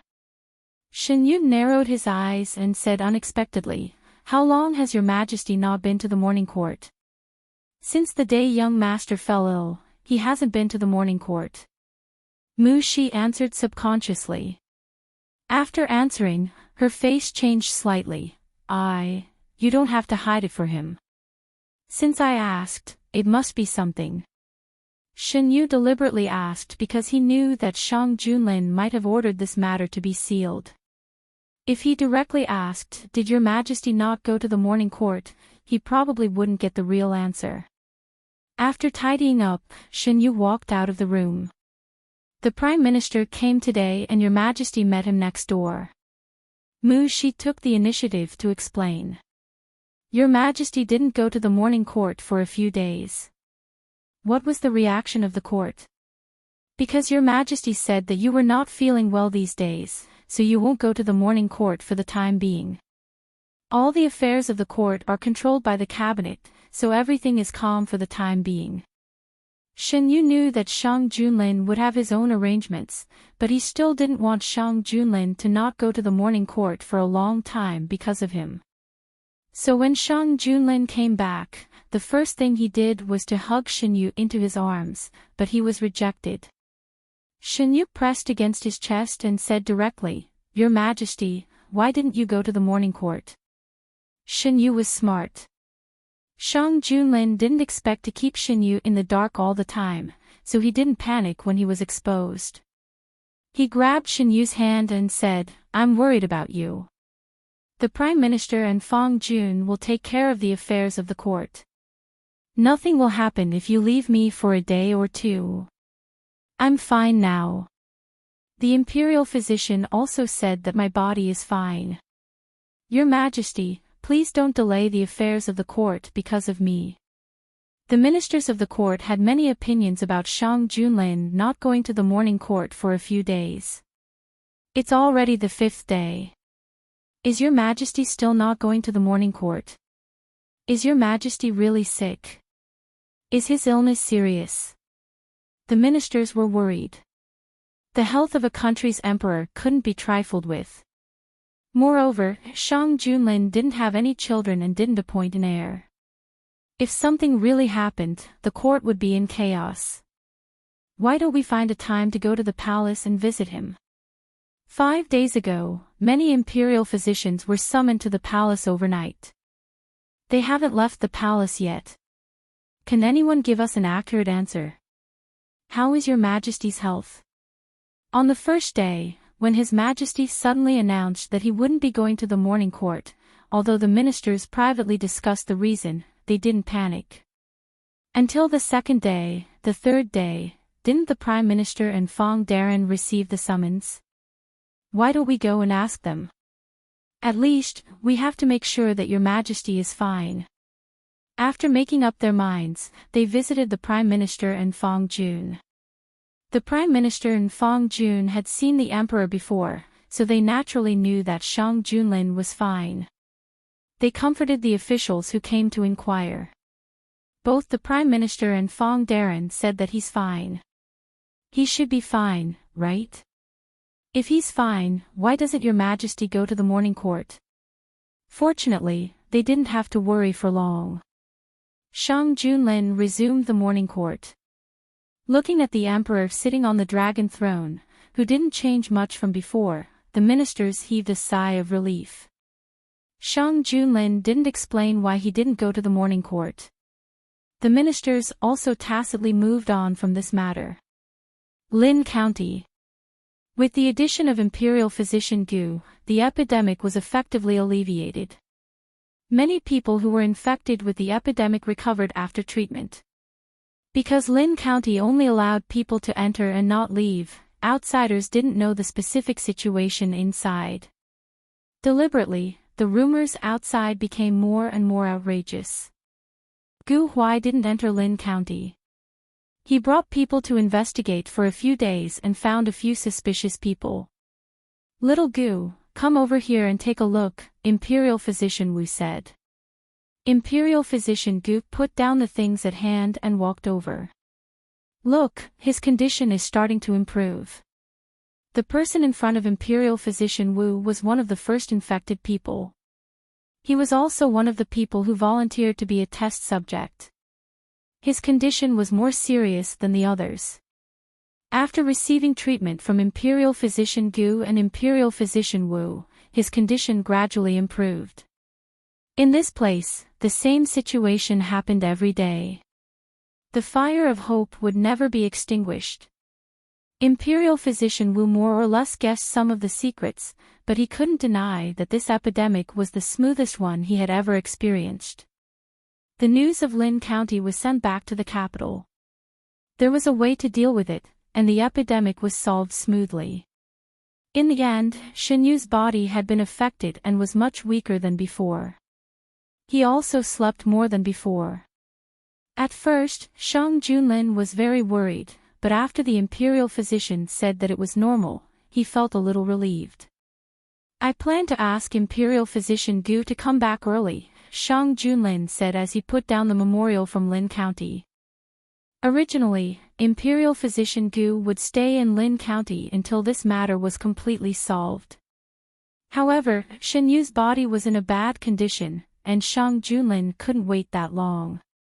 "Your Majesty, have you found any clues about the Ji family?"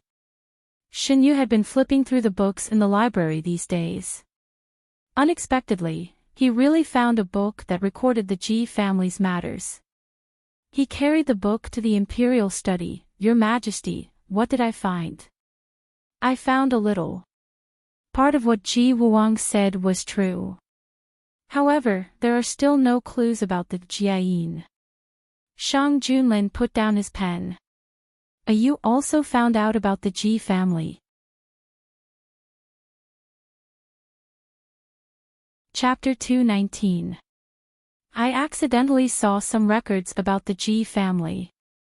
In Qin Yu's hand was a book about the records of one of the Great Huan dynasty's emperors.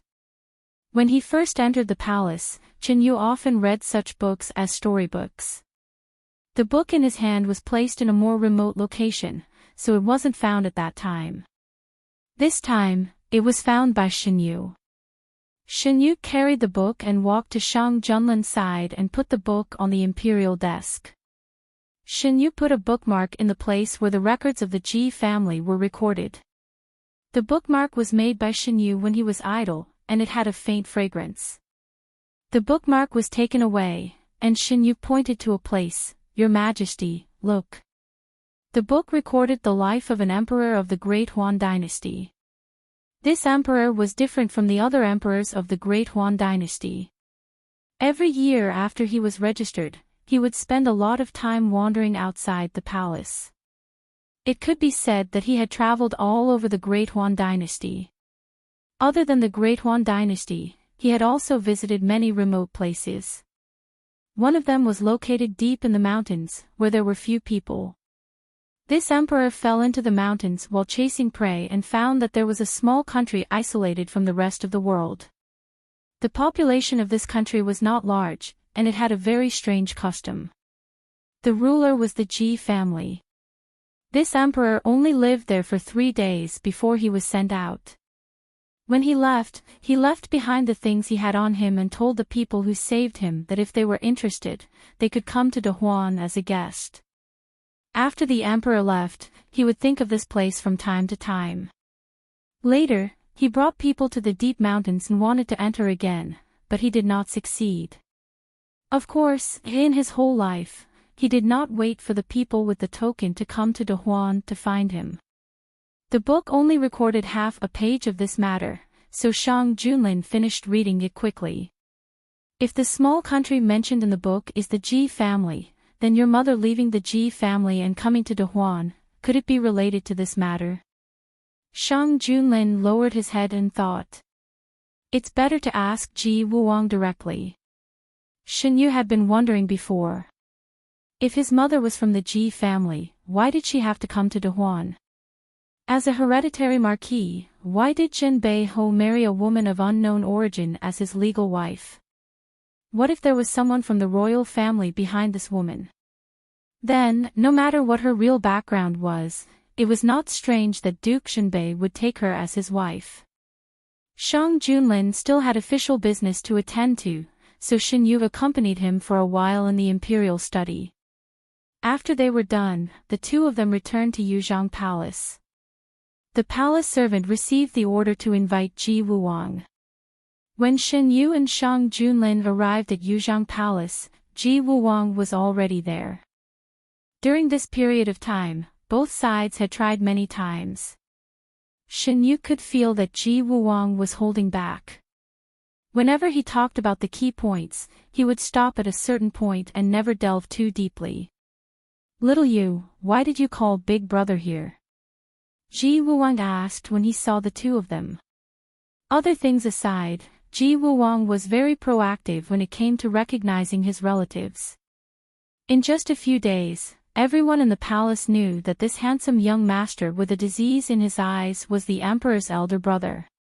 Because the two of them looked so similar, almost no one doubted the authenticity of his words.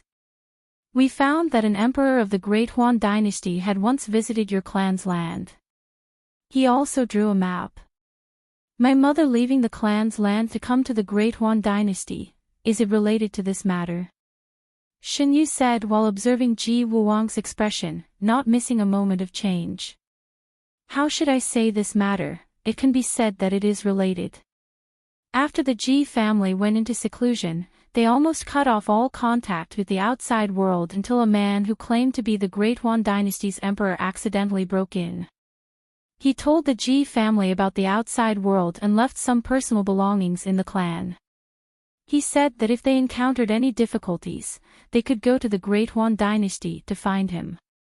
Ji Wuang's words matched what was recorded in the book. This proved that the Ji family Ji Wuang was from was the same family that the Great Huan dynasty's emperor met. You directly admitted it. Aren't you afraid that we will bring people directly to the Ji family's land? Shen Yu raised an eyebrow. You won't be able to enter. Ji Wuang's lips curved into a perfect arc. That ancestor of the Great Huan dynasty also brought people to search, right? He didn't find anything, right? Without someone to lead the way, it's impossible for outsiders to enter the clan's land. You're making me more curious. What kind of existence is the Ji family? Little Yu, if you're interested, follow me back and you'll know. Since the Shang family's ancestor can enter, others should be able to as well, right? Shen Yu stroked his chin and asked. Who do you want to bring? You don't have to bring people to serve you. The clan will arrange it. You are my younger brother. When you reach the clan's land, you will be treated as you should. Who said I want to bring people to serve me? What I want to ask is, can I bring His Majesty along? When Shen Yu's voice fell, not only Ji Wuang, but even Shang Junlin was stunned. During this period of time, they had deliberately avoided this topic because they knew that this was a problem that could not be solved for the time being. The problem with Shen Yu's body could not be ignored. Regardless of whether Ji Wuang's words were true or false, Shang Junlin would not use Shen Yu as a stake. The only way was to take the initiative and firmly control the situation in his own hands. The most appropriate way Shang Junlin could think of was to control the Ji family so that they would not dare to do anything unnecessary. No, you can't bring him. Ji Wuang's first reaction was to refuse. Why not? Actually, you should be able to feel that the trust between us is very low. Since young, I have always thought that I did not have a maternal family. But now, someone suddenly appeared and told me that he is an elder brother from my maternal family.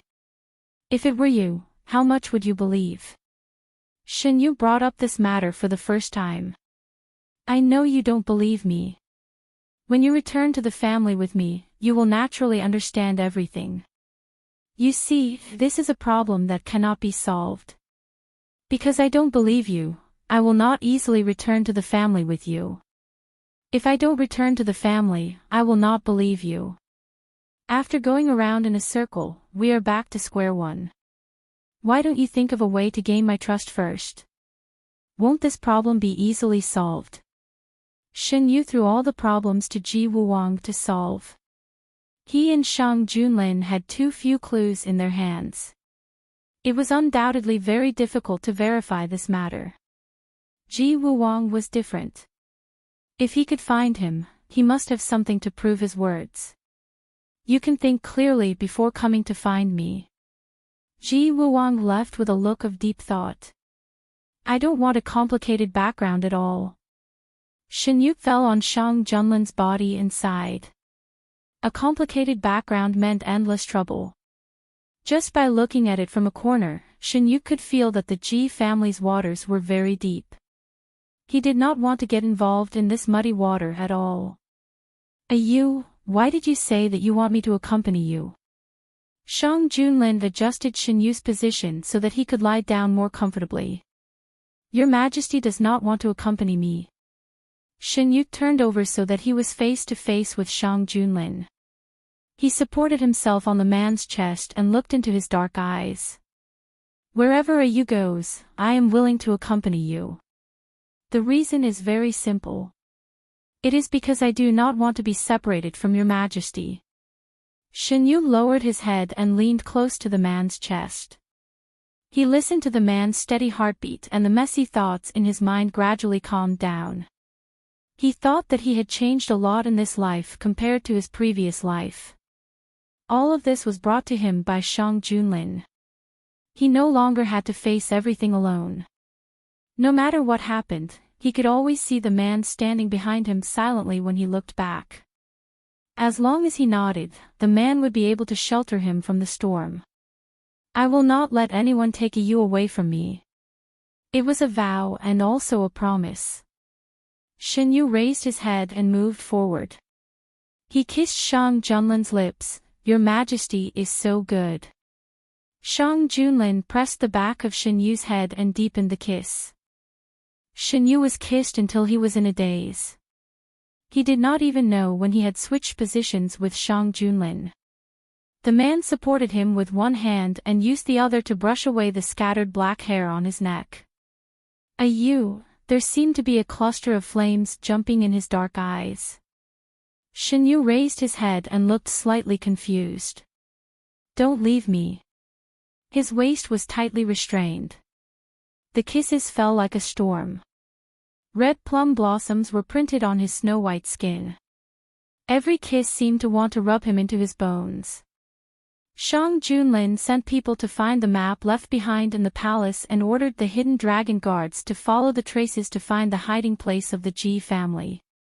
Shinyu also ordered his people to find the things left behind by his mother in the Count of Jinbei's residence. In the next few days, Ji Wuwang did not appear in front of Shinyu.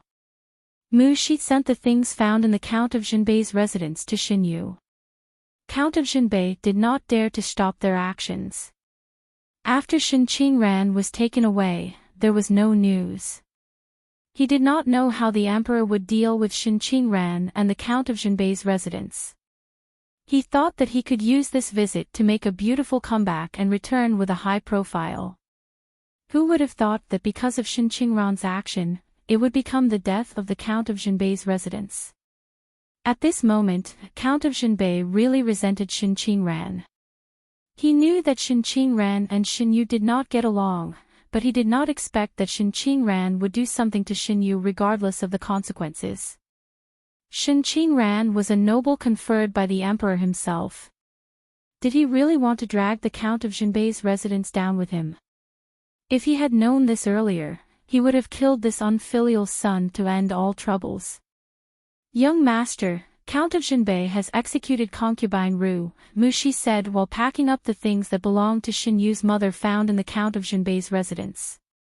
Shin Yu was not surprised by this result at all.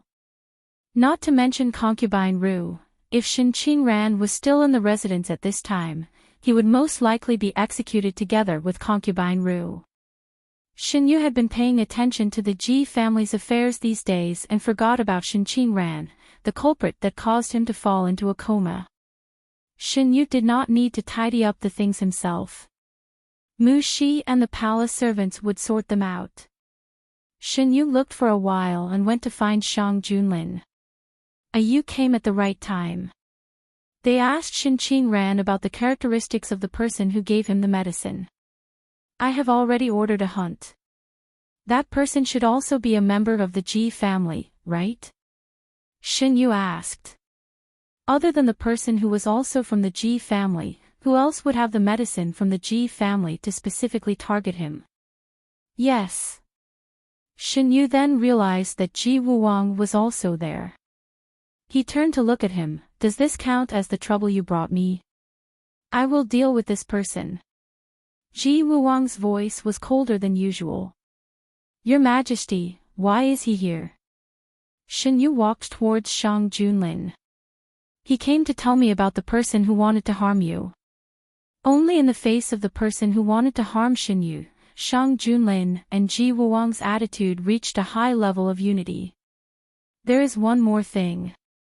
Little Yu, didn't you ask brother to find a way to prove his method? I thought of it. Chapter 220. How do I prove it? You should have something left behind by your mother. There is a jade token that represents the identity of the Ji clan. Ji Wuwang took out his own. It looks the same as this one. If you find it, I will be able to prove my words. Shin Yu looked at the jade token in Ji Wuwang's hand. He did see a similar one among his mother's belongings. Mu Shi, go and get it. What can a jade token prove? Shang Junlin asked. It can prove that I am related to Xiao Yu and that I don't have any bad intentions towards Xiao Yu. It took some effort to go back and forth. Fortunately, the items had been sorted in advance.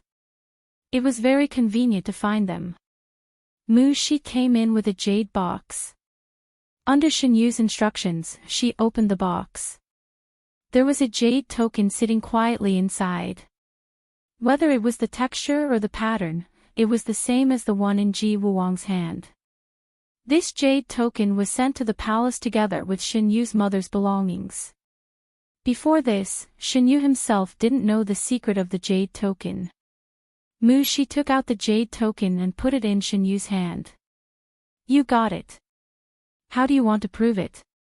Ji Wuwang took the jade token calmly. When they got closer, there seemed to be some attraction between the two tokens. They kept getting closer to each other. Shang Junlin came over and frowned at the two tokens. What's going on? This jade token is a symbol of the clan's identity. I got this from my father. Only children of the same mother can get this kind of jade token. They are attracted to each other. Look. Under the gaze of several people, the surface of the jade token gradually changed. The pattern seemed to come alive and trembled. Ji Wuwang cut his fingertip and dripped blood on the jade token. The jade token that belonged to him slowly opened from the middle, revealing a space for a slip of paper. Shin Yu, you can open it and see if your mother left any words for you. Shin Yu also wanted to know if his mother left him anything. He took a dagger from the side and cut his fingertip. Dark red blood seeped into the jade pendant, and the crack in the middle of the jade pendant slowly opened. There was a folded letter inside. Shin Yu took it out. He didn't open it directly, but asked, if I smash the jade tablet, can I get what's inside? No, you can only obtain it if you use the correct method to open it.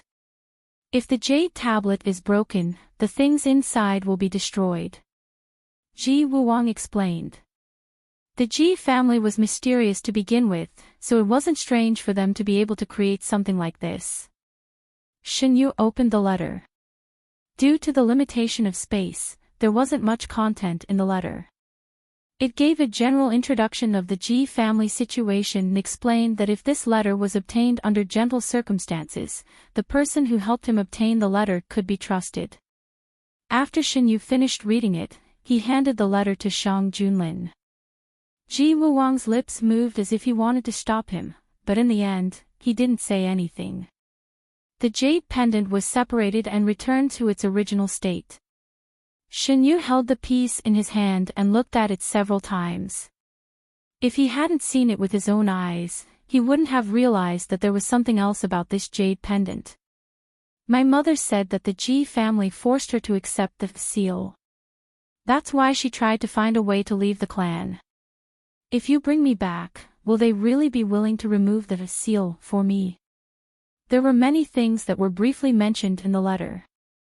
The huge mystery of Ji Wuwang's origin was finally revealed at this moment. They will be willing to. The current Ji family had become Ji Wuwang's sole authority. No one dared to disobey him. It was no longer the same situation as before. Bring young Master Ji to bandage his wound. Shang Junlin ordered.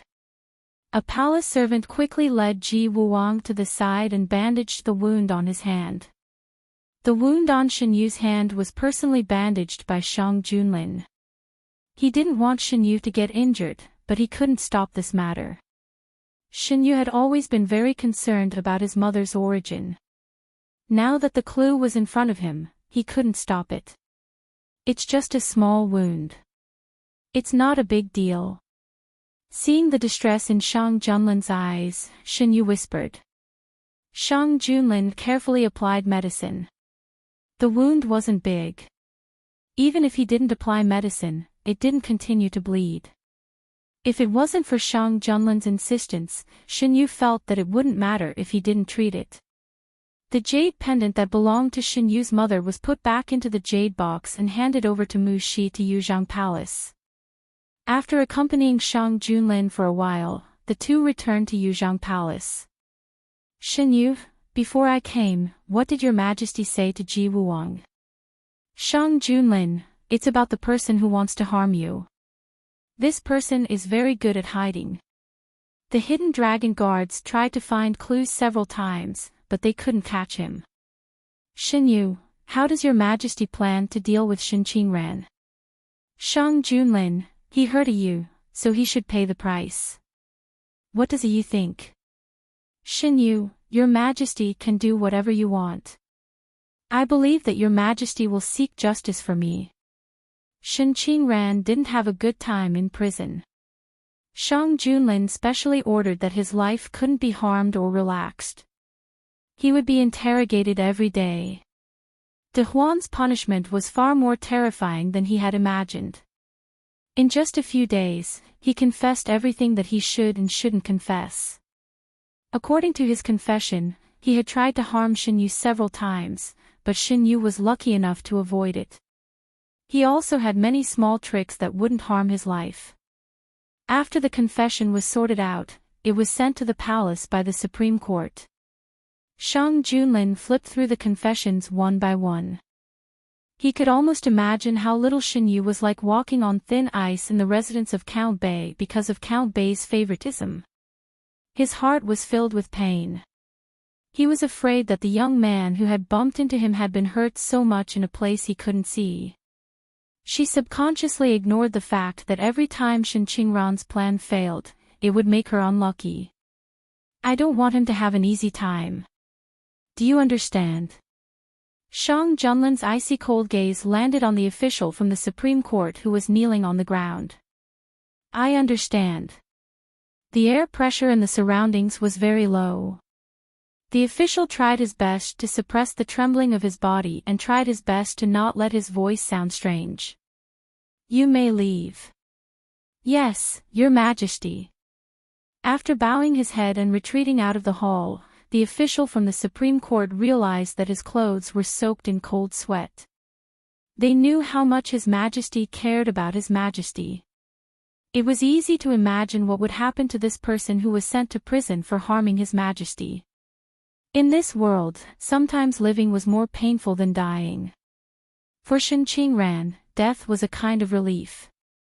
However, Shang Junlin wouldn't allow him to be released so easily. Imperial Physician Gu received an imperial edict to return to the capital early. He had been living a life isolated from the world in Lin County and didn't know what had happened in the capital. Eunuch, why did His Majesty let me return to the capital early? Imperial Physician Gu received the edict and was a little confused. The eunuch who came to announce the edict knew that Imperial Physician Gu was valued by His Majesty because of His Majesty, so he whispered a few words. His Majesty ordered Imperial Physician Gu to return because of your medical skills. His Majesty also hopes that you can return quickly. Imperial Physician Gu understood. It was probably because of the matter with His Highness. When he asked for an edict to come, His Majesty refused to let him go. Fortunately, things here were on the right track. Even if he left, it would not be affected. After handing over the other physicians, Imperial Physician Gu was brought out of Lin County. Can I go and tell my family? Imperial Physician Gu asked as he lifted the curtain of the carriage. Imperial Physician Gu, you mean to see General Gu, right? General Gu is waiting for you in front. Time was tight. There wasn't much time left for Imperial Physician Gu and Gu Huai.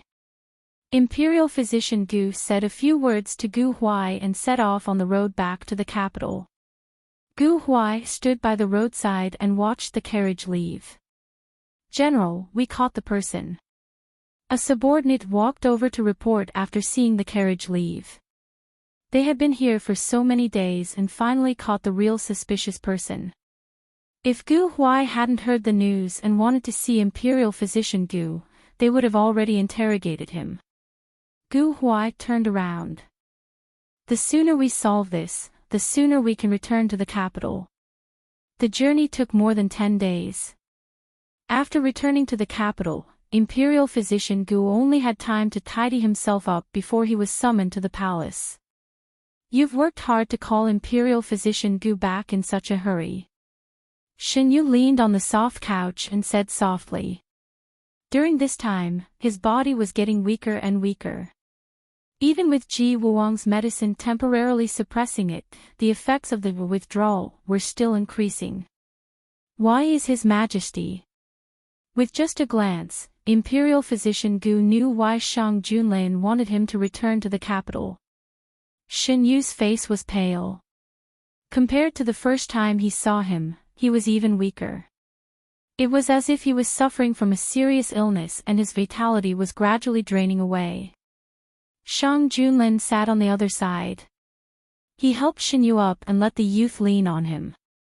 Let's take a look at you first.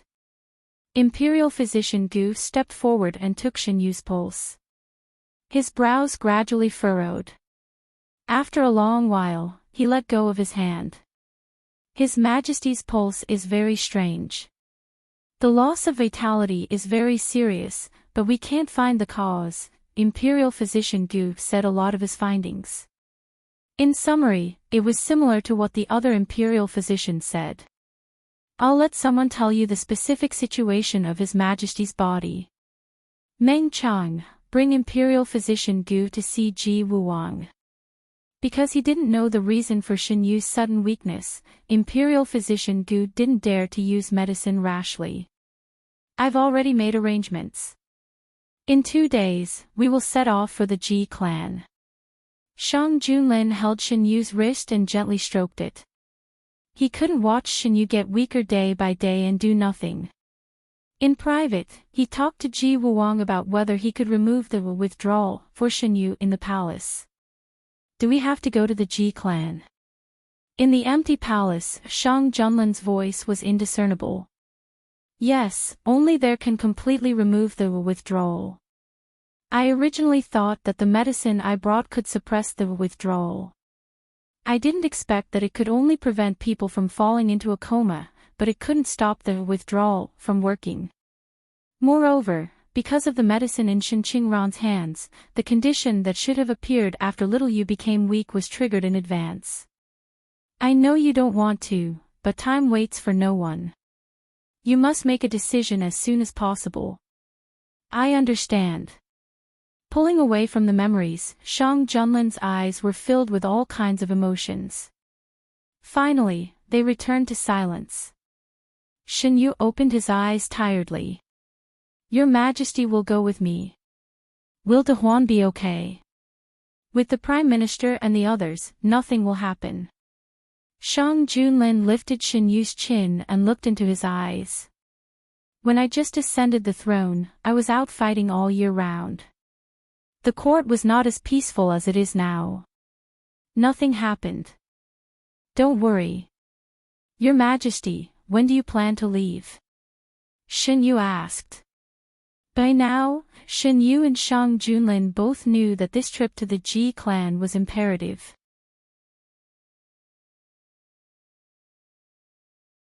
Chapter 221. Let's wait a few more days until we catch the person who tried to harm you. We know nothing about the Ji family, so we're too passive. Indeed, Shen Yu was only physically tired, but his brain wasn't affected. He raised his hand and pushed the hand on his chin away. This Ji family is too secretive.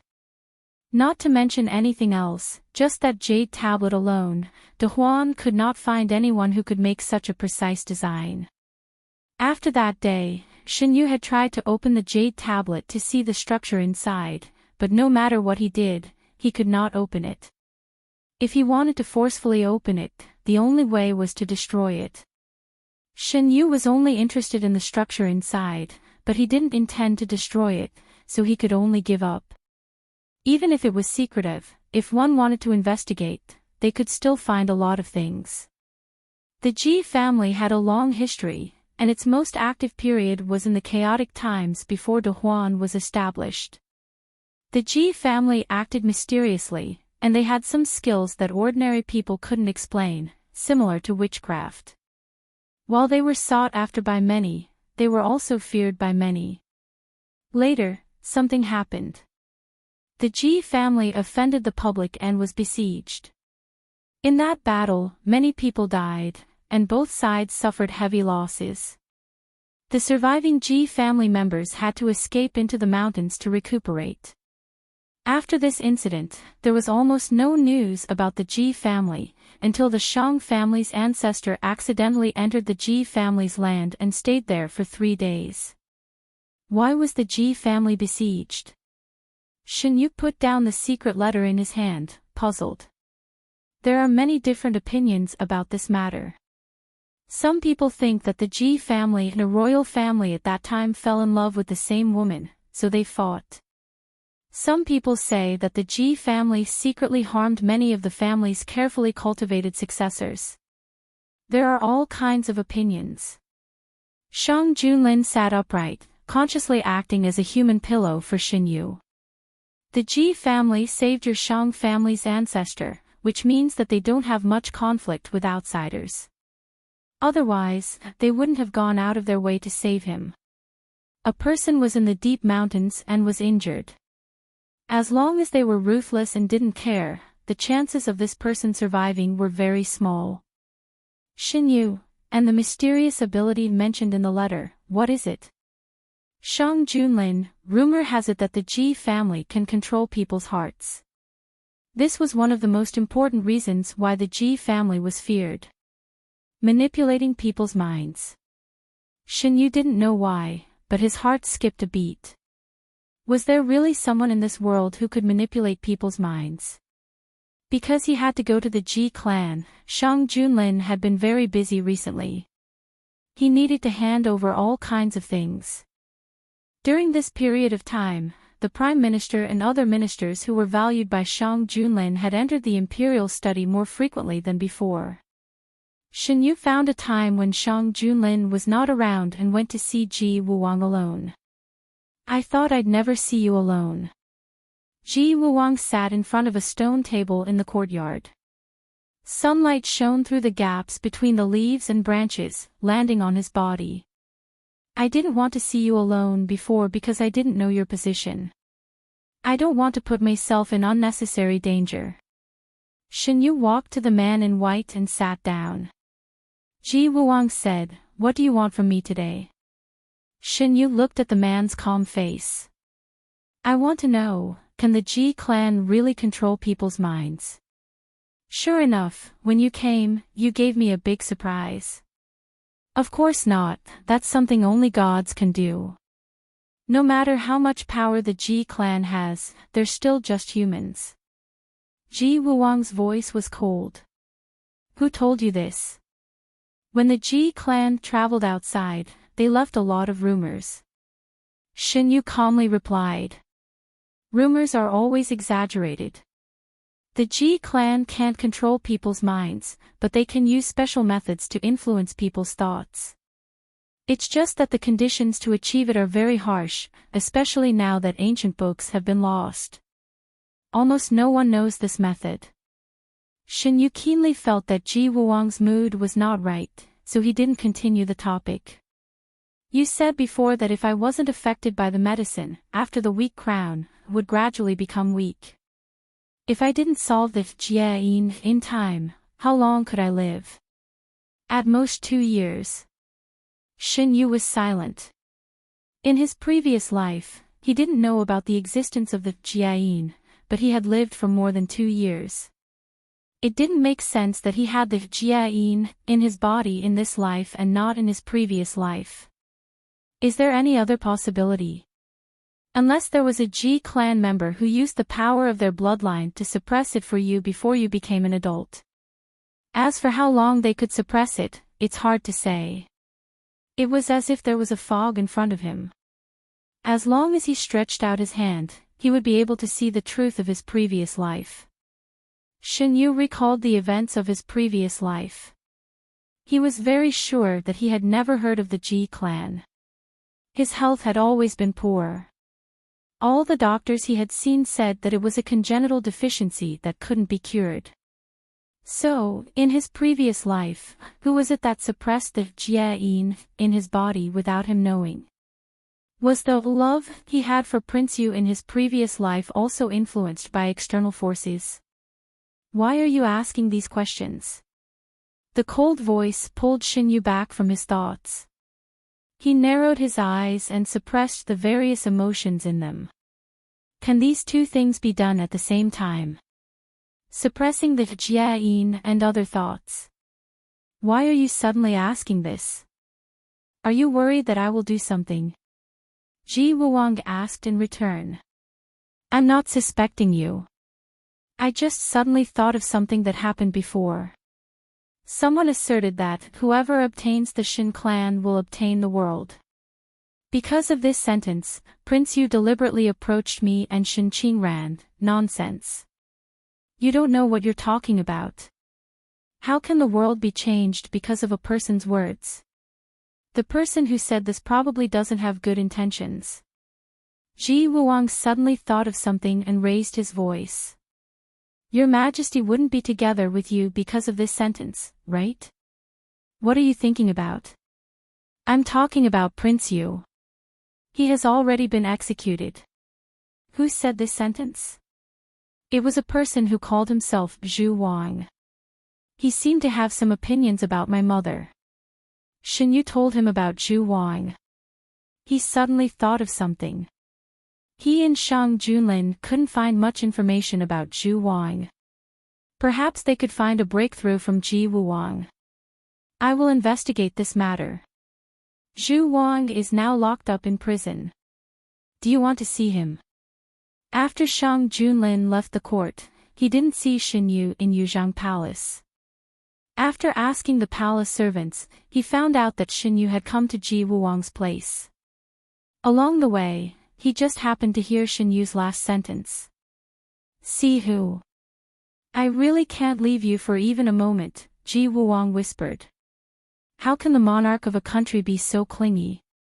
Ji Wuwang originally had a lot of opinions about this man who had kidnapped his younger brother. Especially since this person was the Emperor of Dahuan. He knew that the Emperor had 3 palaces and 6 courtyards and countless beauties. No matter how he thought about it, such a person wasn't worthy of his younger brother.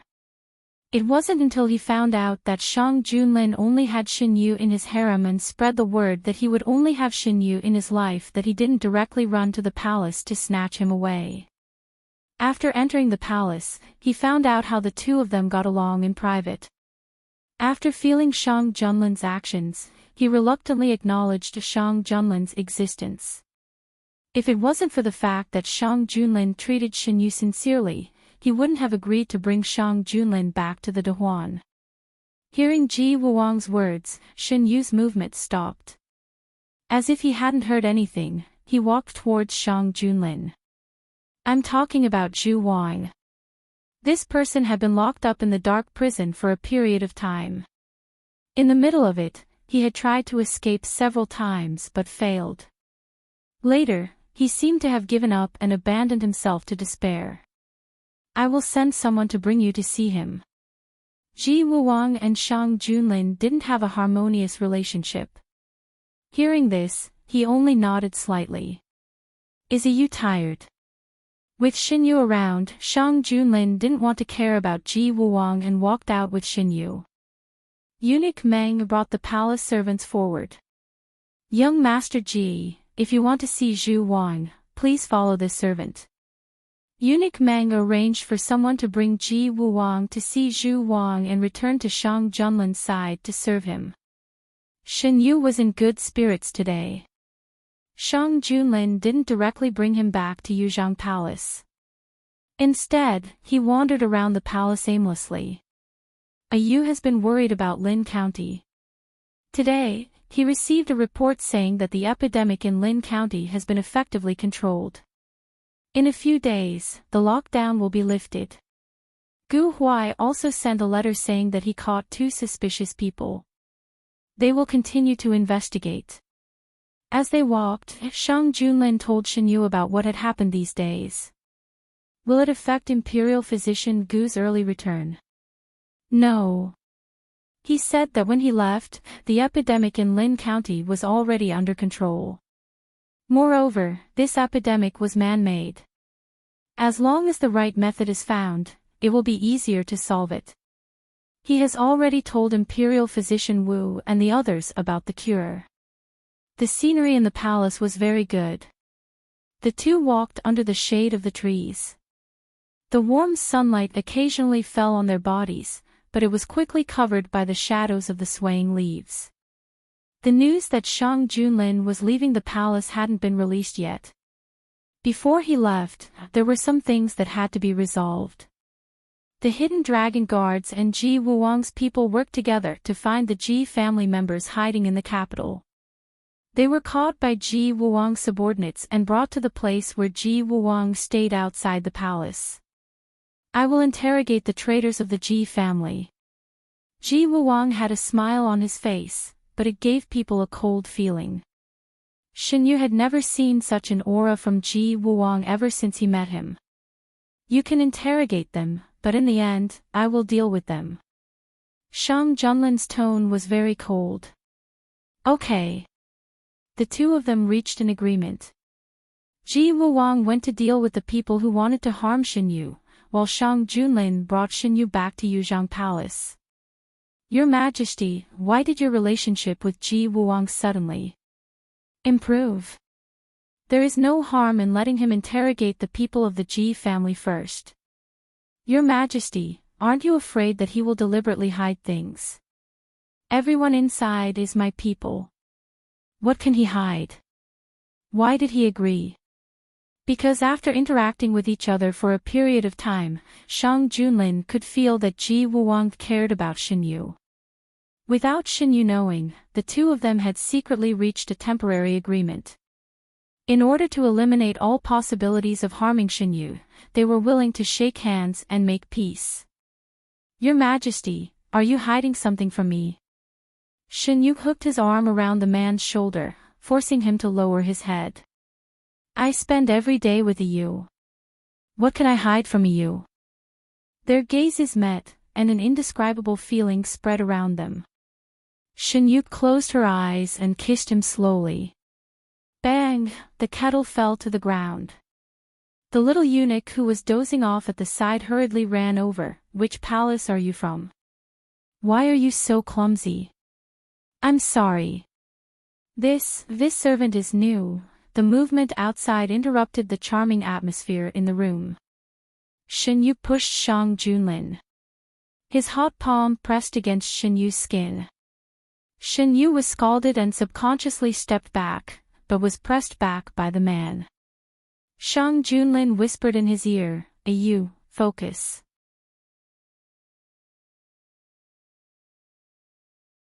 Chapter 222. In the end, Shang Junlin's wish was not fulfilled. When the noise outside the palace was about to stop, Shin-Yu asked for an audience.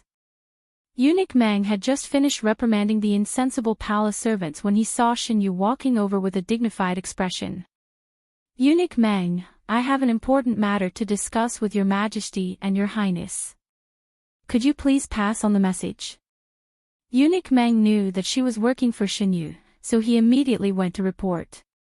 Your Majesty, your Highness, Shin-Yu asks for an audience. Shin-Yu pushed the man on top of her. Your Majesty, please get up. Shang Junlin got up with a dark face and tidied up Shin-Yu's clothes. Let him in. Not long after, Eunuch Meng came in with Shin-Yu.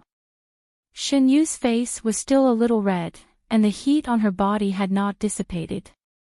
She looked at Shang Junlin and found that the man did not seem to be any different. Reporting to your Majesty, your Highness, this servant received an order today.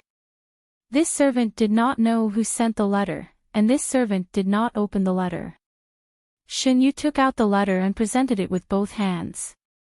Eunuch Meng took the letter from her and handed it to Shang Junlin. There was not much content in the letter. Shin-Yu went to Shang Junlin's side and finished reading it with him. Her expression was a little strange. Because of the request in the letter. The letter asked Shin-Yu to find a way to destroy the greenhouse that Shang Junlin built for Shin-Yu. After asking Shin-Yu some questions and confirming that she really did not know anything, Shin-Yu signaled her to go back first. Your Majesty, what do you think?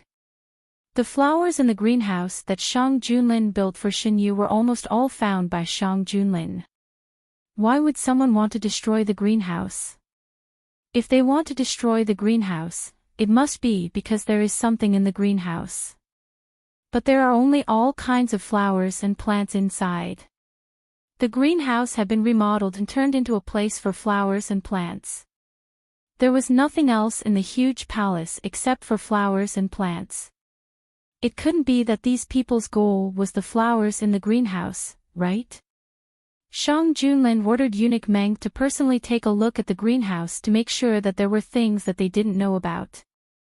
Is there a new palace maid coming to Yuzhang Palace recently?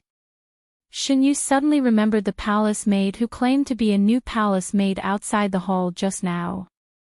Mushi thought for a moment and said, I don't think so. Go and investigate the palace maid who appeared outside the palace today and said she was a new maid. Shin-Yu ordered. First, it was the letter that appeared in Shin-Yu's hands. Then, it was the newcomer that appeared in Yuzhang Palace.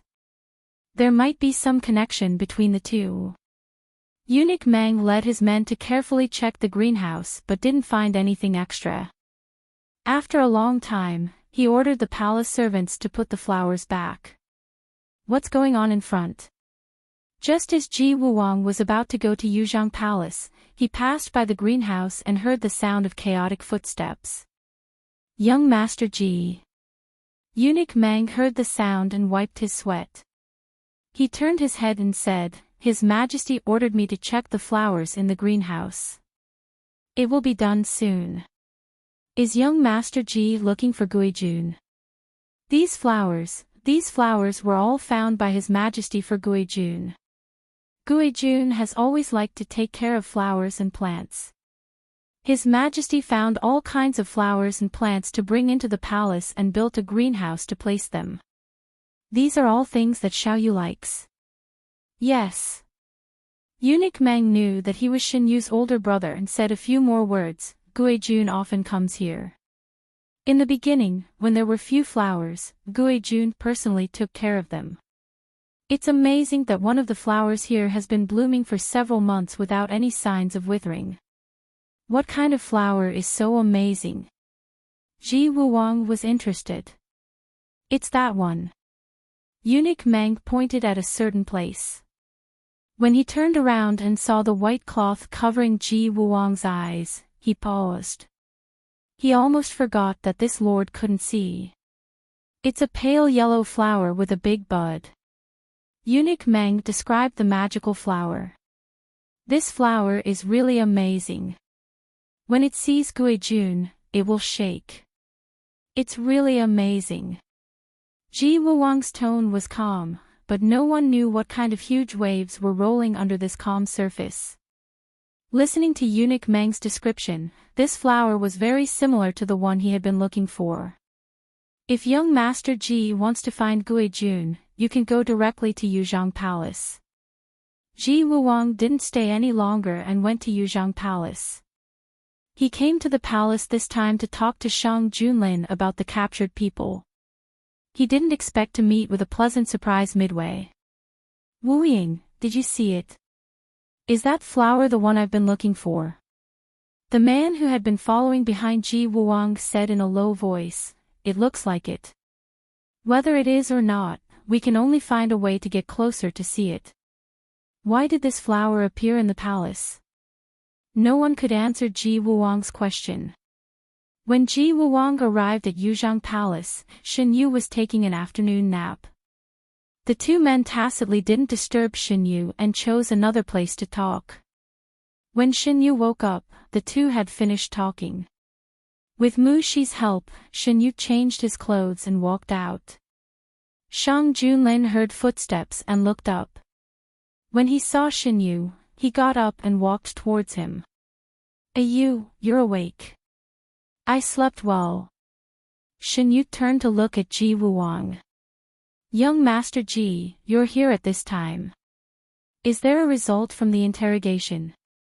Ji Wuwang nodded. That person has been hiding in Dehuan for many years and has been looking for your mother's whereabouts. Why did he do this to me? Is it also because of my mother? Xinyu was hugged by Shang Junlin and sat on the main seat. Ji Wuwang, yes. Xinyu, what did my mother do to make so many people want to kill her? Ji Wuwang, because she ruined their plans and shattered their ambitions. 25 years ago, she discovered the secret of the Ji family's leader and made it public. That person secretly used a forbidden technique and failed at the most critical moment. Naturally, he hated the culprit who caused all this. Xinyu, who was the leader at that time? Ji Wuwang, it was another branch of the Ji family. After the incident, the Ji family was taken over by my father. At that time, the Ji family was very chaotic. When the chaos was over, your mother had quietly left the clan. No one knew where she went. Xinyu, when I was young, I was hunted down once. Those people were killed by His Majesty. Were they also members of the Ji family? If they were members of the Ji family, why didn't they come to find me later? Ji Wuwang said, after being exposed, that person should have been sentenced to death, but after he caused chaos in the clan, he disappeared from the clan. The clan has been sending people to capture him, and it was only 7 years ago that we finally caught him at the border of the Great Huan Kingdom. This time, we caught someone who escaped with him from the clan. As the former patriarch of the Ji clan, even though he had done unforgivable things, there were still many people who were loyal to him. The person who was captured this time was one of them. 7 years ago, after that person was dealt with by the Ji clan, this person went into hiding. The reason he attacked Xinyu was to avenge the former patriarch. That person's former subordinates blamed everything on your mother. Since your mother is no longer around, this hatred was passed on to you. After saying this, Ji Wuwang thought of the flowers that eunuch Meng had mentioned and asked, "Were the flowers in your greenhouse sent by him?" It went without saying that he was referring to him. "Why are you suddenly asking about this?" Shen Yu was puzzled. "When I left the clan this time, I have been looking for something. There is a flower in your greenhouse that is very similar to what I am looking for." "Are you talking about the flower that has bloomed for a long time and hasn't withered?" In terms of uniqueness, Shen Yu felt that no other flower could be more unique than this one. "Yes." Ji Wuwang diverted some of his attention to Shang Junlin. "May I ask where your majesty got this flower?" "This flower was sent by Prince En." "I didn't get it." Shang Junlin said lightly. "It was sent last year.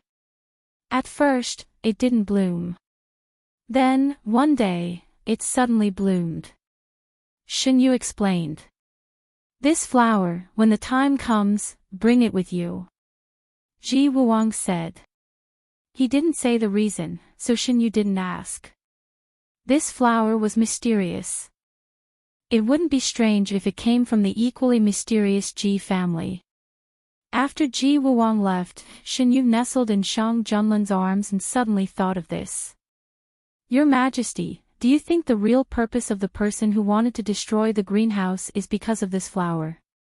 Most of the flowers in the greenhouse were sent by Shang Junlin, except for the Junling sent by Imperial Physician Gu and the unknown flower sent by Prince En. It's possible. If Shen Yu doesn't do anything, that person might do something else. Mu Shi came back with the results of her investigation.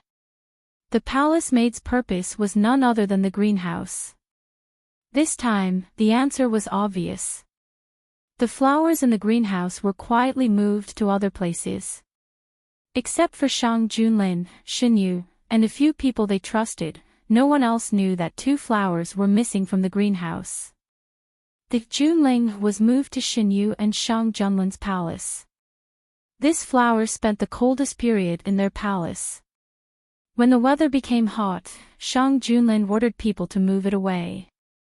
This time, it was moved back. At the same time, security was strengthened around the greenhouse. If anyone suspicious was found, they would be arrested. The palace maid was taken away for interrogation. Unfortunately, she was only following orders and didn't know who ordered her to do this. Shen Yu also didn't have any results. At this time, she clearly realized that the original owner of this body had a big hole in her. She recalled the original owner's memories over and over again, trying to find some clues, but to no avail. Gu Huai walked out of the dungeon. His subordinate silently handed him a handkerchief. Gu Huai took it and wiped the blood off his hands. After sending Imperial Physician Gu away, Gu Huai's originally patient attitude changed drastically. He personally interrogated those who were arrested, but none of them lasted for more than a day. As the interrogation went on, Gu Huai became more and more tense.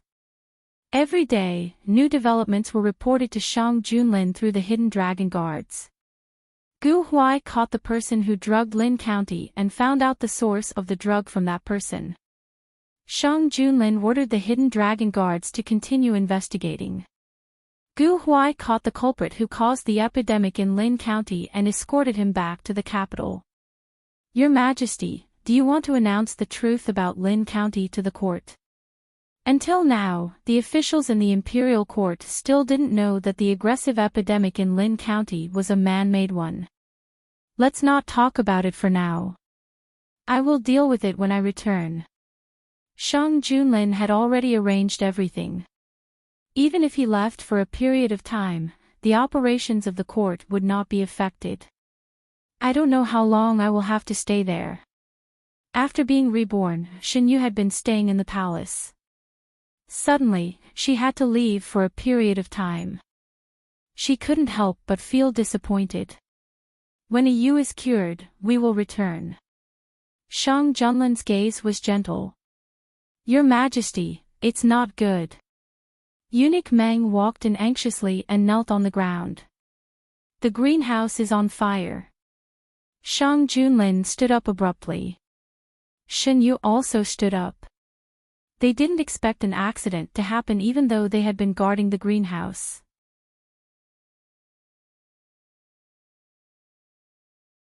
Chapter 223.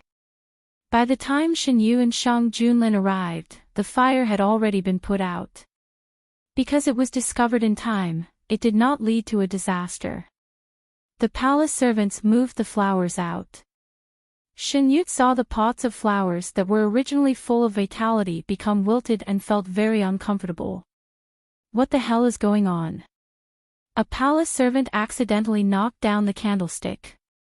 The servant answered carefully. Meng Chang, investigate. This servant obeys. Ji Wuwang rushed over when he heard the news. His expression was very ugly. The flower room was independent of Yuzhang Palace. Moreover, the fire was stopped in time, causing not much damage. The palace servants moved the flowers to another place. Shen Yu, Shang Junlin, and Ji Wuwang went to another palace. When you said that the flower was what you were looking for, His Majesty and I kept an eye on it. We did not expect that someone would really want to touch it. After sitting down, Shen Yu was the first to speak. The palace servants served them tea and left quietly. Eunuch Meng was ordered by Shang Junlin to investigate the fire in the flower room. He did not leave any servants to serve him. This flower went missing with the previous patriarch. You said that it was sent by Prince An. Where did he get this flower? Ji Wuwang asked. He said that it was in some remote mountain. Shang Junlin did not completely believe this explanation. Now it seemed that there was a big problem. Why did Prince An give this flower to me? If Prince An knew the origin of this flower, why did he send it to the palace? What is the use of this flower? Compared to other things, Shang Junlin was more concerned about this. I ordered the flower keeper and the imperial physician to take a look at it. This flower is not poisonous and harmless to the human body. If it was poisonous, it would not have appeared here. It would have been destroyed long ago. This flower is a sacred healing item. How could it be harmful to the human body? I have been looking for it because to completely remove the seal, this flower is indispensable. It's a sacred item of the Ji clan, called the Moon Lotus. It needs to be cultivated with the blood of people who have received the abstinence guidance. The maturity period is 20 years, but when it will bloom and bear fruit depends on the situation. The Moon Lotus can cure 100 poisons in the world, and can prolong one's life. Ji Wuwang briefly introduced the characteristics of the Moon Lotus. Only then did Shen Yu know the name of this magical flower. With it, do we still need to go to the Ji clan's land to undo the seal on a Yu's body? Shang Junlin was silent for a while after hearing this. Didn't you say that it can cure hundreds of poisons? Abstinence is different from ordinary poisons. Ji Wuwang refused to budge on the matter of going to the Ji clan. There's a girl who looks like me in the palace. Other than me, is there anyone else from the Ji clan who is stranded outside? At this moment, Shen Yu thought of Shen Yu. What made them wary was the letter that Shen Yu had received. Whether she's from the Ji clan or not, we'll know once we verify it. Shen Yu had been feeling uneasy these days. She had found the letter under her pillow. Later on, she had asked the people around her if anyone had entered her room. The answer she received was no one. After handing in the letter, she had a feeling that something was going to happen. Today, she had just finished tidying up and was about to return to her room when she saw the palace servants of Yuzhang Palace. She was brought to Yuzhang Palace. Other than Shen Yu and Shang Junlin, she also saw a man in white with a white cloth covering his eyes. What surprised her was that this man's appearance was too similar to Shen Yu's. Wu Ying, give it to her. Shen Yu took the item. It was a small square made of a jade-like material. There was a groove in the middle, and there were some complicated patterns around it. This is... Shinyu was at a loss. Drip a drop of your blood in it.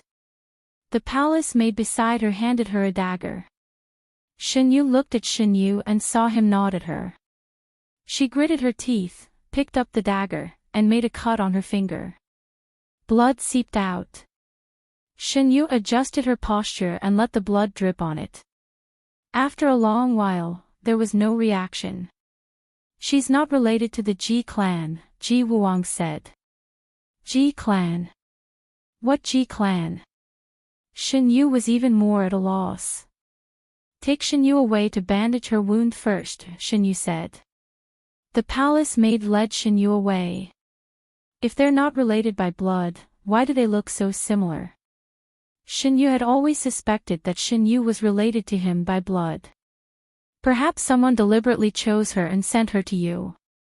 This thing can detect the Ji clan's bloodline. Shang Junlin looked at the small square on the table curiously. Yes, it will react to the Ji clan's bloodline. If she's not a member of the Ji clan, then there won't be any reaction. After her wound was bandaged, Shinyu was sent back. After asking the palace maid who came with her, Shinyu found out that the greenhouse had caught fire today. Thinking of the letter that suddenly appeared under her pillow, she didn't know if there was any connection between the two. Why did it suddenly catch fire? Shinyu suppressed her various thoughts and pretended to be curious. Eunuch Meng and the others are investigating. They said that a palace maid accidentally knocked over the candlestick. The flowers inside were Guizhuan's favorite flowers. They were too careless. The palace maid's tone was full of complaints. The servants of Yuzhang Palace were all grateful to Shinyu. The longer they stayed in the palace, the more they knew how rare it was to have such a master. That greenhouse was specially built for Guizhuan by the emperor. Everyone knew how much Guizhuan valued the flowers inside. Guizhuan must have suffered a lot from this disaster. Shinyu was indeed a little upset. These flowers were found for him by Shang Junlin. Now, because of someone else's selfishness, he suffered for nothing. I don't want to let this matter go so easily. Shinyu looked up and met Shang Junlin's eyes. Even if you didn't say anything, I wouldn't let this matter go. As long as he thought that the real target of the mastermind was the Moon Lotus, and that the Moon Lotus was necessary for Shinyu to remove the seal, Shang Junlin couldn't suppress the tyranny in his heart. Anyone who tried to hurt Shinyu deserved to die. Eunuch Meng knew that Shang Junlin cared about this matter, so he quickly found the person who knocked over the candlestick. Whether it was intentional or not, this person would not have a good ending. The people who might have done it were all arrested and interrogated by the people of the disciplinary department. Eunuch Meng personally took care of them, so no one dared to be careless. After the results of the interrogation came out, Eunuch Meng personally reported to Shang Junlin. The candlestick was indeed accidentally knocked over, but the candlestick had been tampered with in advance. No matter who it was, it could have been knocked over. The person who tampered with the candlestick was a little eunuch named Dongzi. He drowned the day before the greenhouse caught fire. Drowned? Shang Junlin's tone was cold. Continue to investigate. Investigate all the people he had contact with before he died.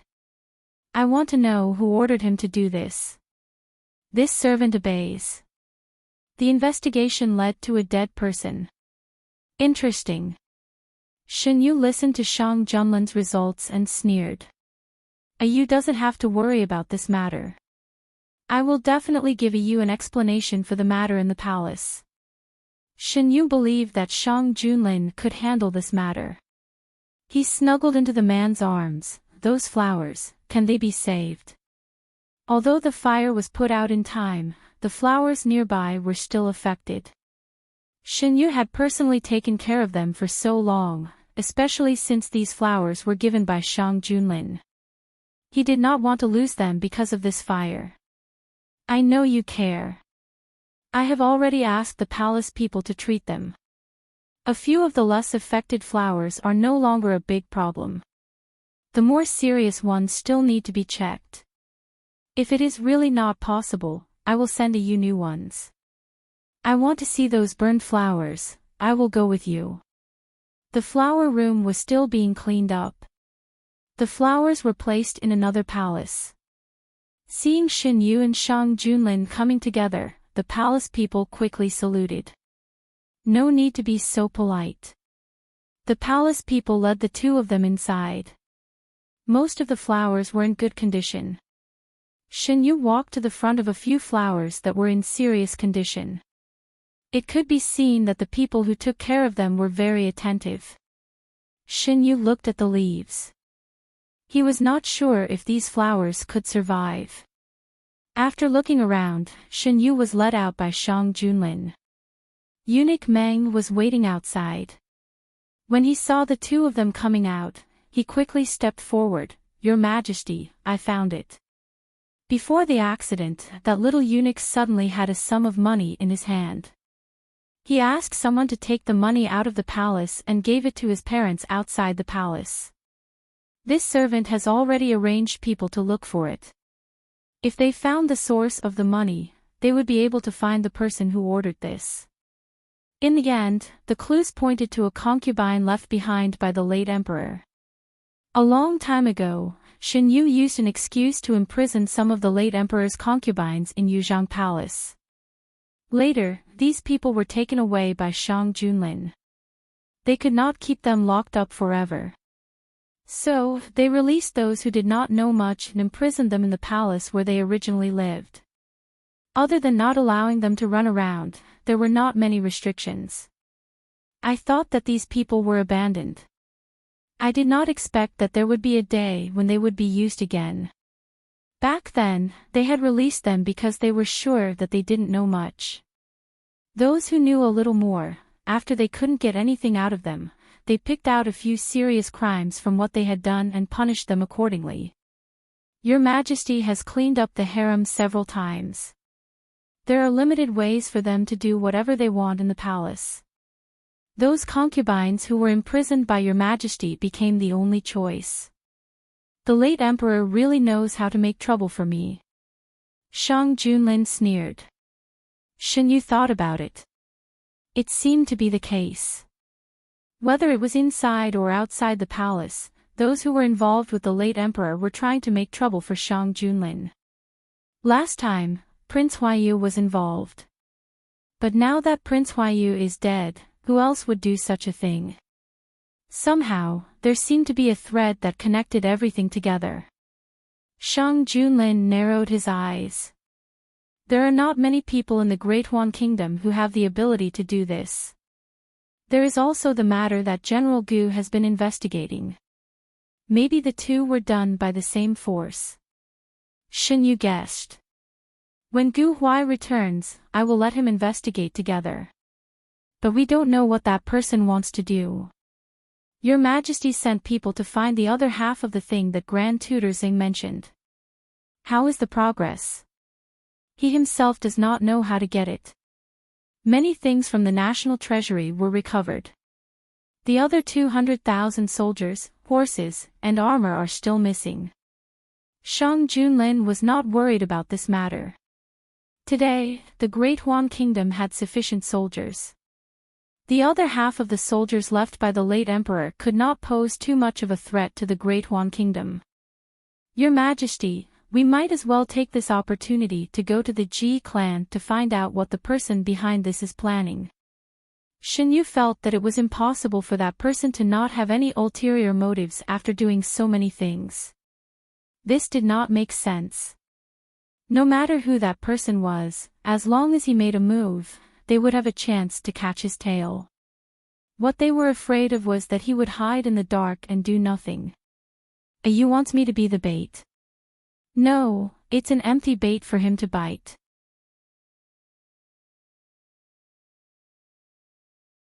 Chapter 224. Shinyu hugged Shang Junlin's neck and planted a light kiss on his lips. How can I bear to let your majesty be the bait? No matter who that person was, he wasn't worthy. Shang Junlin took advantage of the situation and hugged Shinyu's waist. What does you want to do? Let them see that there is an opportunity to take advantage of, and at the same time, create an atmosphere that they already have something on them. In front of their own lives, they will always be willing to take a risk. Zhen will arrange it. Shang Junlin hugged Shinyu and sat on the soft couch at the side. Zhu Wang, who was locked up in the dark prison, was also someone who escaped from the Ji family. Shinyu found a comfortable position in Shang Junlin's arms with familiarity. Yes, he took him away and said that he wanted to ask about some things that happened in the past. Naturally, Ji Wuwang, who was also a member of the Ji family, knew more about how to deal with the Ji family. They had locked Zhu Wang up for so long but didn't get much useful information. Instead of wasting time, it was better to hand him over to Ji Wuwang. Shang Junlin and Ji Wuwang joined forces to uncover the Ji family's forces hidden in the capital. After dealing with this, Shang Junlin began to make arrangements to go to the Ji family's territory. Imperial physician Gu knew the specific situation of Shinyu's body from the other imperial physicians and Ji Wuwang. Because he had been in charge of nursing Shinyu's body, this time, Shang Junlin planned to bring him along. The weather was gradually getting hotter. Shinyu didn't ask Shang Junlin how to deal with the former emperor and concubines. If he got something from those people, Shang Junlin would tell him. If there was nothing, there was no need to ask. After the greenhouse fire, the palace dealt with a group of palace servants.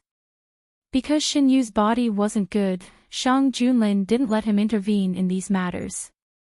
Shinyu stayed in Yuzhang Palace every day and didn't feel the wind and rain outside. Mu Shi was instructed by Shang Junlin not to bother Shinyu with these matters.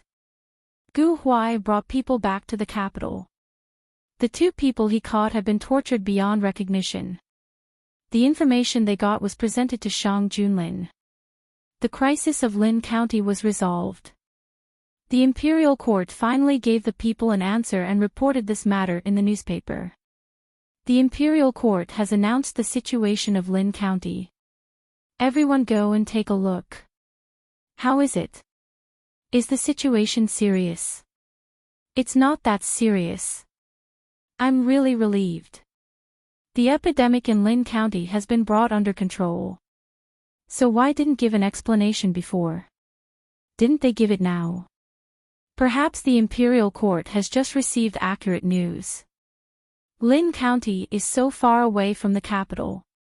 Isn't it normal for them to receive the news later?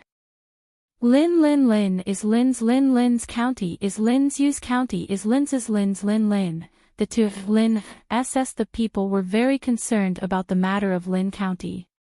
The imperial court didn't give an explanation before, but there were all kinds of rumors outside. Do you still remember?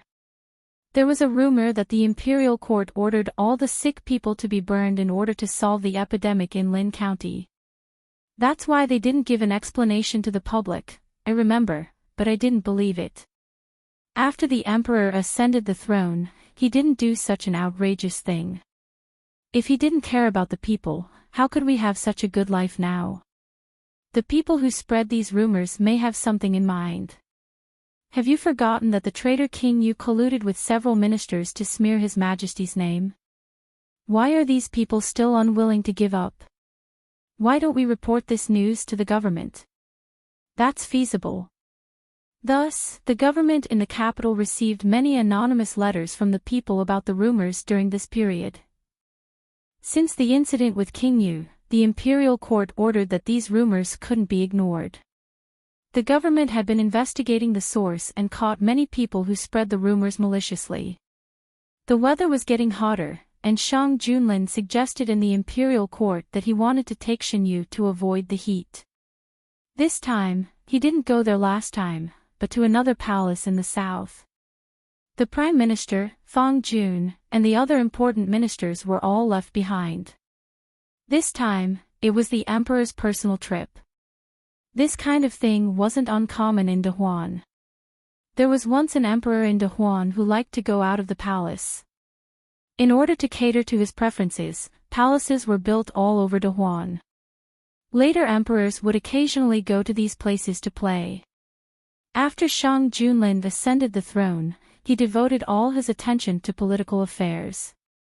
In his early years, he left the palace to go to war. This was the first time he left the palace to play. Only the Prime Minister, Fang Jun, and other trusted ministers knew the inside story. They also knew that there might be some twists and turns in His Majesty's departure this time. But they couldn't persuade him. No one could stop Shang Junlin from doing what he decided to do. After the court, Shang Junlin asked the Prime Minister and others to stay. He talked for the whole afternoon in the imperial study and arranged the follow-up matters before returning to Yuzhang Palace. Yuzhang Palace was quiet. Seeing him come in, Mushi hurriedly stood up and bowed. "Where's Ayu?" "Young master is sleeping in the inner room. He hasn't woken up yet." As the weather got hotter, Shinyu became more and more sleepy. Shang Junlin knew that he had to take people to the Ji clan as soon as possible to solve the hidden danger in Shinyu's body. Imperial physician Gu came to check Shinyu's pulse every day and developed another medicine that could be taken according to the suppressant medicine. This medicine was used to nourish Shinyu's body. Otherwise, it would cause irreversible damage to Shinyu's body if Shinyu was too weak. Ji Wuwang didn't object to taking Imperial physician Gu to the Ji clan. To him, one more person or one less person didn't make much of a difference. Shang Junlin walked into the inner room and saw the young man sleeping soundly on the soft bed. In just a few days, the young man had lost weight at a speed visible to the naked eye. His black hair stuck to his pale cheeks, making his face look even smaller. Shang Junlin slowed down his footsteps and walked over. He sat beside the soft bed and reached out to touch the young man's face. A familiar breath approached. Shinyu moved forward and slowly opened his eyes. "Your Majesty." Shinyu, who had just woken up, was still a little confused. His voice was also soft. "You're awake." Shang Junlin's voice was low and gentle. "Yes." Shinyu nodded. Shang Junlin helped him get up. "Why didn't you sleep on the bed?" While he was moving, the book slipped from his side. Shinyu didn't care and sat up with the man's strength. "I was reading a book just now and accidentally fell asleep. I've already arranged everything. We can go to the Ji clan to solve the warning on your body." Shang Junlin brushed away the messy hair on the young man's forehead. "What did your Majesty say to the ministers?" "I said I'm going to the summer palace to play for a while. There's no big matter in the court recently. It doesn't matter whether I'm there or not." Shinyu leaned on the man's shoulder and said in a weak voice, "Didn't the ministers object?" "There's nothing to object. The previous emperors of the Great Huan dynasty had such precedents. I'm just exercising my rights." Shang Junlin didn't disclose Shinyu's physical condition to the public. He also didn't intend to disclose it to the public. His Ayu was only temporarily ill. After he recovered, he would be the same as before and accompany him for a long time. After arranging everything in the court, Shang Junlin took Shinyu to the summer palace. In order to deal with the ministers in the court, they also knew how to deceive the public. They would first go to the southern summer palace that Shang Junlin mentioned. After checking in, they would change their route to the Ji clan's land. The people they brought would stay in the summer palace. Shang Junlin arranged for his stand-in to stay there. They would disguise their identities and leave. Ji Wuwang brought along the captured members of the Ji clan. They didn't move together. They went their own ways and finally met at the agreed place. Then, they would go to the Ji clan's land together. Shinyu brought along 2 pots of flowers. I understand that you brought the moon lotus, but why did you bring the other one? In the carriage, Shang Junlin whispered in Shen Yu's ear. Shen Yu's hot breath blew into his ear. He tilted his head and said, I have been taking care of that flower. This time, I might as well bring it along with me. Initially, Shen Yu only intended to bring Yu Lian along. However, when he saw Junling in the bedroom, he thought for a moment and brought her along as well. As for the reason, even Shen Yu himself couldn't explain it. The carriage didn't travel fast. After 10 days, they arrived at the summer palace. These days, Shen Yu was almost always in the carriage. After getting off the carriage, Shen Yu saw Fang Jun come to greet Shang Junlin. Why did your majesty bring official Fang here? Shen Yu remembered that Shang Junlin didn't plan to bring anyone with him this time. He needs to deal with some things on my behalf. Although there was a stand-in, it was inconvenient for them to spread news after they went to the Ji clan's land. With Fang Jun outside, he could deal with many things for him. What's more, the bait had been set. He had to give the person behind the scenes a chance to take the bait. The layout of the summer palace was very different from the imperial palace. It had the unique elegance of the south. There were rockery, flowing water, corridors, and pavilions. If it wasn't for other purposes this time, Shen Yu would have liked to stay here for a while. Shen Yu was led by Shang Junlin into the courtyard where they were going to stay. Who is your majesty's stand-in? I want to see. I am already here. Why is a youth so greedy? Shen Yu said helplessly, I am just a little curious. They only stayed in the summer palace for a day. The next day, they changed into casual clothes and left the summer palace. In order to shorten the time, they chose to ride horses. After meeting up with Ji Wuwang, they went deep into the mountains under his lead. After walking in the mountains for 2 days, Ji Wuwang and his people stopped. We are here. Shen Yu looked ahead. Other than the towering mountains, he couldn't see anything. Ji Wuwang stepped forward and placed the token in his hand on the mountain wall. Almost in an instant, the fog in the mountains dispersed, revealing a small path.